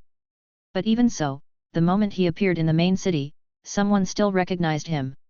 Slaylaker, damn it! He's a clever cube man. A pot of turbid wine, it's true. It's really him. Oh my god, I actually saw a legendary figure. Hoang the great god is coming. Make way for him quickly. Noon, oh my god, he is so handsome. I want to marry him. I am Qin Shao, Ho Day at noon. 7 times a night, I suspect you are driving, but I have no evidence. Luu was stunned. He had kept such a low profile, how could he still be recognized? Ever since that day when hundreds of people surrounded and suppressed Luu and was almost completely wiped out, the idea of witty cube man and Luu's appearance have become known to everyone. Many people have regarded him as a server legend and admire him immensely. Of course, there are more envious and jealous players. Luu sighed softly. It seems that my charm can no longer be blocked. I will have to bring a bodyguard next time I go out. The road ahead was blocked by onlookers. They were like tourists in a zoo. Luu was like a giant panda, being watched by them. Every time Luu took a step, they spread out a little bit, for fear of offending this murderous god. Specifically, he was afraid of offending the slime on his shoulder. Luu really couldn't stand the gazes of this group of people, so he simply logged off. After waiting for a while, when he came online again, he had a pumpkin on his head. Although it looks very eye-catching, the return rate is much lower than before. He walked to the pangolin stall, and the pangolin still looked carefree. Damn it! Who are you? You scared me to death. The pangolin raised his head and glanced at Luu, and was so frightened that he almost fell off the stool. It's me, Luu. Keep your voice down. Luu quickly took off the pumpkin head and whispered to him that he didn't want to be the center of attention anymore. Who do I think it is? It turns out to be you. Why do you go out dressed like this? Seeing that it was Luu, the pangolin felt relieved. He had been really scared just now. It's a long story. By the way, have I sold my trident? Luu sighed and asked helplessly. If you didn't tell me, I would have almost forgotten. It's sold out. It's sold out. Let me do the math. The total is 350 gold coins. The pangolin thought for a moment and reported a number. So much. Shouldn't it be 150? Luu looked confused. For such a good thing, 50 gold coins is too low, so I held an auction and sold each handful for more than 100 gold coins, hehe. The pangolin showed off his achievements to Luu. He is indeed a profiteer. Just give me 200, and you can keep the rest yourself. Haha, then I'm not polite. Remember to come back to me next time you have business. Pangolins also welcome Luu's kindness. Profiteer? I am a profiteer. Buy it or not. After passing my village, there is no such store. Where is Xiao Zili? Why don't you see her online? Luu originally thought of sending a message to Xiao Zili to ask if she had any diamonds in her hand, but found that she was not online, so he had to ask Pangolin. My sister? No, Xiao Zili, she is about to start school recently. She seems to be quite busy, so she probably won't be able to play games. As soon as the pangolin opened his mouth, he suddenly remembered Xiao Zili's instructions before leaving, and immediately changed his words. School has started? No wonder. Pangolin aside, Luu hasn't remembered yet. University is about to start, and it seems like he should prepare. By the way, Xiao Zili asked me to give this to you before I leave. The pangolin took something out of his backpack and handed it to Luu. Diamond block. Luu shouted excitedly, and then immediately covered his mouth to prevent others from hearing him. This was really a timely help. He was in need of diamonds right now. Unexpectedly, Xiao Zili had already prepared them for him, and he couldn't help but feel a little touched in his heart. It seems that I will give her some good things next time we meet, but that will probably be after the public beta. After bidding farewell to the pangolin, Luu quickly returned to his residence. The first thing he did was make a diamond pickaxe, and then a diamond sword. After having the diamond draft, Luu directly found an inconspicuous corner and dug down vertically. Only a true warrior would dare to do such a thing, and Luu happened to be the brave one. This method of mining is the fastest and most dangerous. If you are not careful, a ball of magma may appear under your feet and swallow you up in the next second. Luu only dared to make such an operation based on the experience he accumulated over many years of MC mining. As long as you are quick enough and throw a bucket of water before falling into the lava, you should not die. Luu finally learned the trick after dying hundreds of times in order to learn this trick. The worst time was when he splashed water, and the person sank into the magma lake. The water flow came into contact with the magma and formed a large area of obsidian, which sealed the top of his head alive. Chapter 49. While digging, Luu's movements suddenly stopped and he stopped digging. The bedrock layer at the bottom seemed to have appeared under his feet, and he could no longer dig deeper. Although I am not very lucky and have not found the lava lake yet, this is not bad news. Luu took out the cube and put it under his feet, counting over and over again. 1 2 3 4. He counted to 10 before he stopped placing blocks under his feet. The y-axis height coordinate of the bedrock layer is generally between layers 0 and 5, while the generation coordinate of the magma lake is between layers 1 and 10. So as long as Luu stacks 10 blocks upward from the bedrock layer, his height will always be greater than or equal to the 11th floor. At most, the magma lake will only appear under his feet, not in the tunnel dug in front. A sudden gush. Unless he seeks death and digs under his own feet, there is no way he can be saved. No zone no die. After digging forward for about a few dozen blocks, Luu heard the sound of gurgling. This is the sound caused by the rolling magma, indicating that there must be a magma lake nearby. He carefully chipped away at the surrounding stones, and sure enough, he dug out a passage on the right. Outside this passage is a large rolling magma lake, and Luu can feel the scorching heat coming from the magma lake several blocks away. This magma lake covered an area of at least several hundred square meters. Luu took out a bucket from his bag and poured it down along the wall. Zitsizi. The hot magma met the cold water and instantly solidified into pieces of obsidian. At the same time, the brightness of the space above the entire magma lake suddenly decreased. Luu quickly took out a torch and lit up the surrounding area. If the brightness is too low, it will be easy to spawn monsters. He had been shot into the lava lake several times by Xiaobai who suddenly appeared, and even his divine armor could not withstand the burning of the lava. Once bitten by a snake and afraid of well ropes for 10 years, this is probably Luu. He did not hesitate to fill the entire space with torches, so that he had a sense of security. Just in case, he also built a fence next to the lava lake to prevent himself from spilling water on the ground. If he didn't have time to take it back, he would be rushed directly into the lava lake. He had done this many times. Talking about it brings tears. How can there be any gaming genius? They all grew up step by step from a rookie. After taking all the protective measures, Luu dug up the obsidian with peace of mind. He came to the boundary of the magma lake, dug a small pit next to it, and poured water into it. I dug down another level, and it was exactly as Luu thought. There was still a layer of magma underneath. The layer below the obsidian is very likely to be magma, so Luu must be fully prepared, otherwise the obsidian he has worked so hard to dig for a long time will fall into the magma with a splat and turn into nothing. But Luu has never encountered this kind of thing before, and he is even worse than this. When he played the game for the first time, he finally found 3 diamonds and happily pulled them out. However, he used a stone manuscript and dug for a long time. With a bang, one of the diamonds broke into pieces. He was dumbfounded at the time, thinking he was dazzled, so he wasted a lot of effort and dug out another one, but there was still nothing. That was a diamond that he found after traveling thousands of miles, and it just disappeared, which made the young Liu feel all the grievances in his heart. His nose twitched on the spot and he burst into tears. Liu Xian, who was standing behind Liu covering his mouth and snickering, couldn't stand it anymore, so he told him that diamonds couldn't be mined from stone manuscripts, at least they had to use iron picks. Liu nodded in understanding, then wiped away his tears and took out his pickaxe. This time the speed was much faster, and the diamond was about to fall into Liu's hands. The moment the diamond was dug out, Liu was about to cheer, when a mass of magma appeared underneath the diamond mine. With a zi sound, the last diamond was swallowed instantly. Little Liu's tears couldn't stop flowing down, while Liu Xian behind him was holding his belly and laughing so hard that he couldn't stand up straight.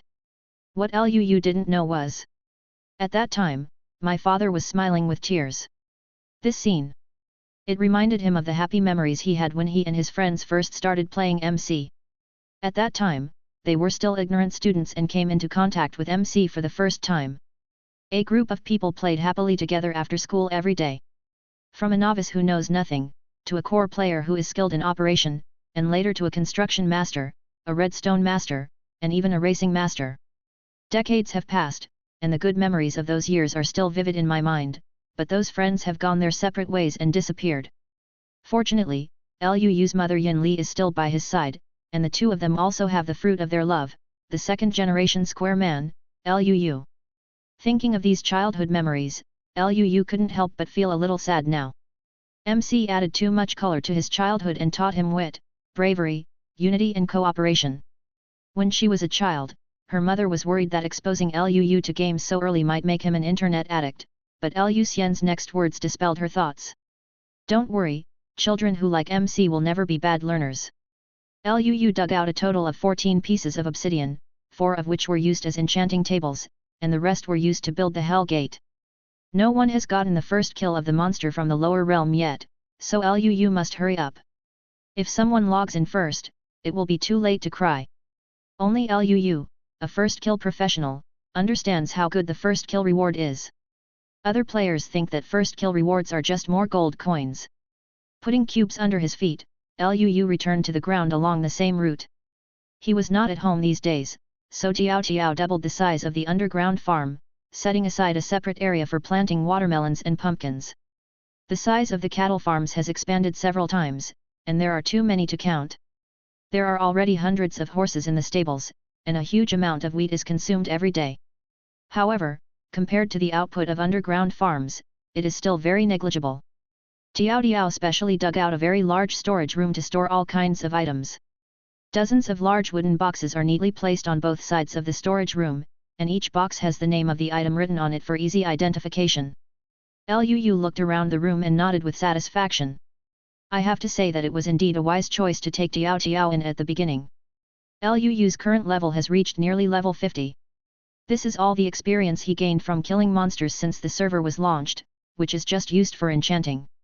He took out several groups of sugarcane from the warehouse and made them into paper, saving them for future use as a book. He took out the disaster-breaking axe from his backpack and sharpened it against the pigs and sheep. No, it should have been sharpened against the cattle. Chapter 50. Liu walked into the cattle pen with the axe of doom, and slashed with the knife. Hundreds of cows were frightened and ran around in panic, almost trampling Liu to death.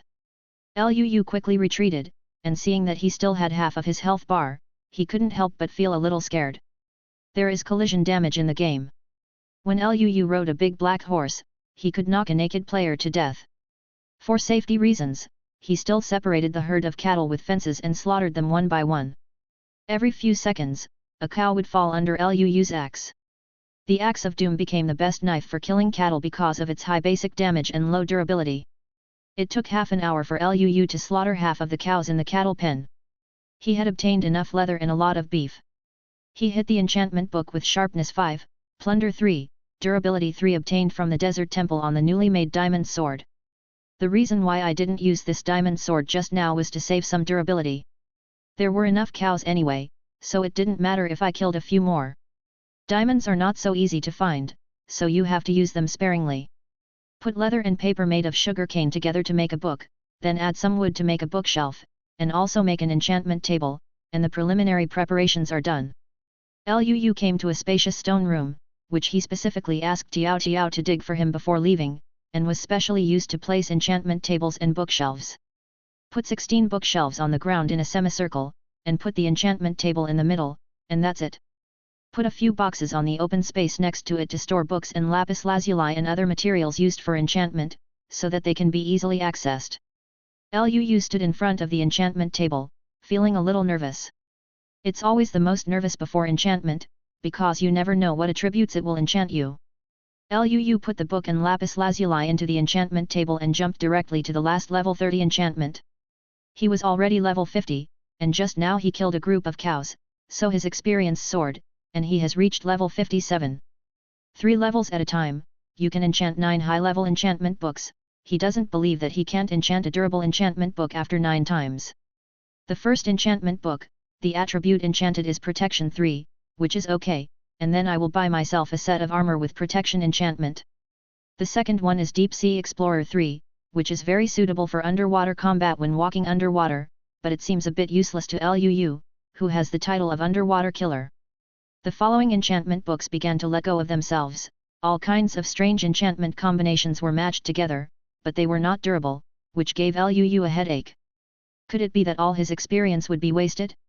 It was not until the 8th book that Liu finally got the first durable enchantment book. Although it was only 2 levels, it was already extremely precious to Liu. There was only one last chance left. Liu's hands were shaking a little, and he put the book into the enchantment table. A few seconds later, Liu screamed. In his hand, there lay quietly an enchantment book with durability 3, thorns 2, and experience repair 1. Never expected that the last chance would allow him to enchant such a good attribute. He never thought that he could enchant an enchantment book with experience repair, let alone an excellent enchantment book with thorns and durability. Without saying a word, Liu took out the damaged diamond breastplate and put the enchantment book on the breastplate. With this thing, even the diamonds for repair can be saved. Killing monsters directly and using the monster's experience to repair their own durability is simply perfect. After enchanting, Liu directly put on the diamond breastplate. As for the book with durability 2, Liu did not plan to use it yet. It would be better to synthesize a book with durability 3. His current experience is not enough for level 30, so he has to find a place to brush experience quickly. Liu thought of the 2 monster cages in the abandoned mine, and his mind turned, and he had an idea. He teleported to the territory mark he left behind. He had transformed this place into a very hidden place, so no one should be able to find it. When he came to the spider spawning cage, Liu hesitated for a moment. He felt that it was a bit troublesome to transform the spider spawning cage, and the benefits were very low, so he decided to put it aside for now and turn to the dungeon where the creeper spawning cage was. Killing creepers is much easier than killing spiders, and the gunpowder dropped is also very practical. Liu's title of bomb disposal expert just came in handy, so there was no need to transform it. He just killed one when it came out. He also used the diamond sword with sharpness, 5 looting, 3 durability and 3. It has high damage, is easy to use, and can also obtain more gunpowder through looting. Liu just stayed by the monster spawning cage, killing one when a creeper came out, and he reached level 60 in one afternoon. He went back and continued to enchant. After running back and forth for 7 or 8 times to brush experience and enchant, Liu finally put together a set of diamond armor with 4 protection and 3 durability. He already had more than 100 enchantment books of all kinds in his backpack, all kinds of strange and bizarre. Among them, he had already obtained the 5 strength enchantments for the bow, and also added a fire arrow effect. Now if Liu encounters the annoying ghost again, he will probably be able to kill it with 1 arrow. Liu is most proud of a diamond pickaxe with 5 efficiency, 3 luck, and 3 durability. Although it is not as good as the obsidian pickaxe in Xiao Zili's hand, it has an extra fortune effect than hers, which makes it much easier to use when digging diamonds. Liu planned to give this manuscript to her when she went online again. He and Tiao Tiao were not going to mine anyway, so they might as well hand it over to the people who really needed it. If it weren't for the diamond block that Xiao supported, Liu would probably still be digging hard underground now. Liu, who was wearing a complete set of diamond armor, felt a little giddy when he walked. They are all wearing a diamond suit, and if they don't go to the netherworld for a swim, they will feel sorry for this outfit. He came to the wall, dug out the frame of a nether portal on top, and then put obsidian on top to make an embedded nether portal, which looked slightly more beautiful. He took out a flint and lit it underneath, and a blue curtain of chaotic light immediately appeared. Luu took a deep breath and walked in. The vision in front of him gradually became distorted, and he suddenly became a little nervous. He should be the first player to enter the lower realm, right? I don't know if zombie pigmen and withered skeletons are considered undead creatures. If they are, then my life in the lower world should be much easier. If the monsters in the lower world are as perverted as the monsters in the main world, Luu really can't take it lightly. A few seconds later, Luu's eyes flashed. He thought he had entered the lower realm, and was stunned as soon as he opened his eyes. Hey? Why am I back again?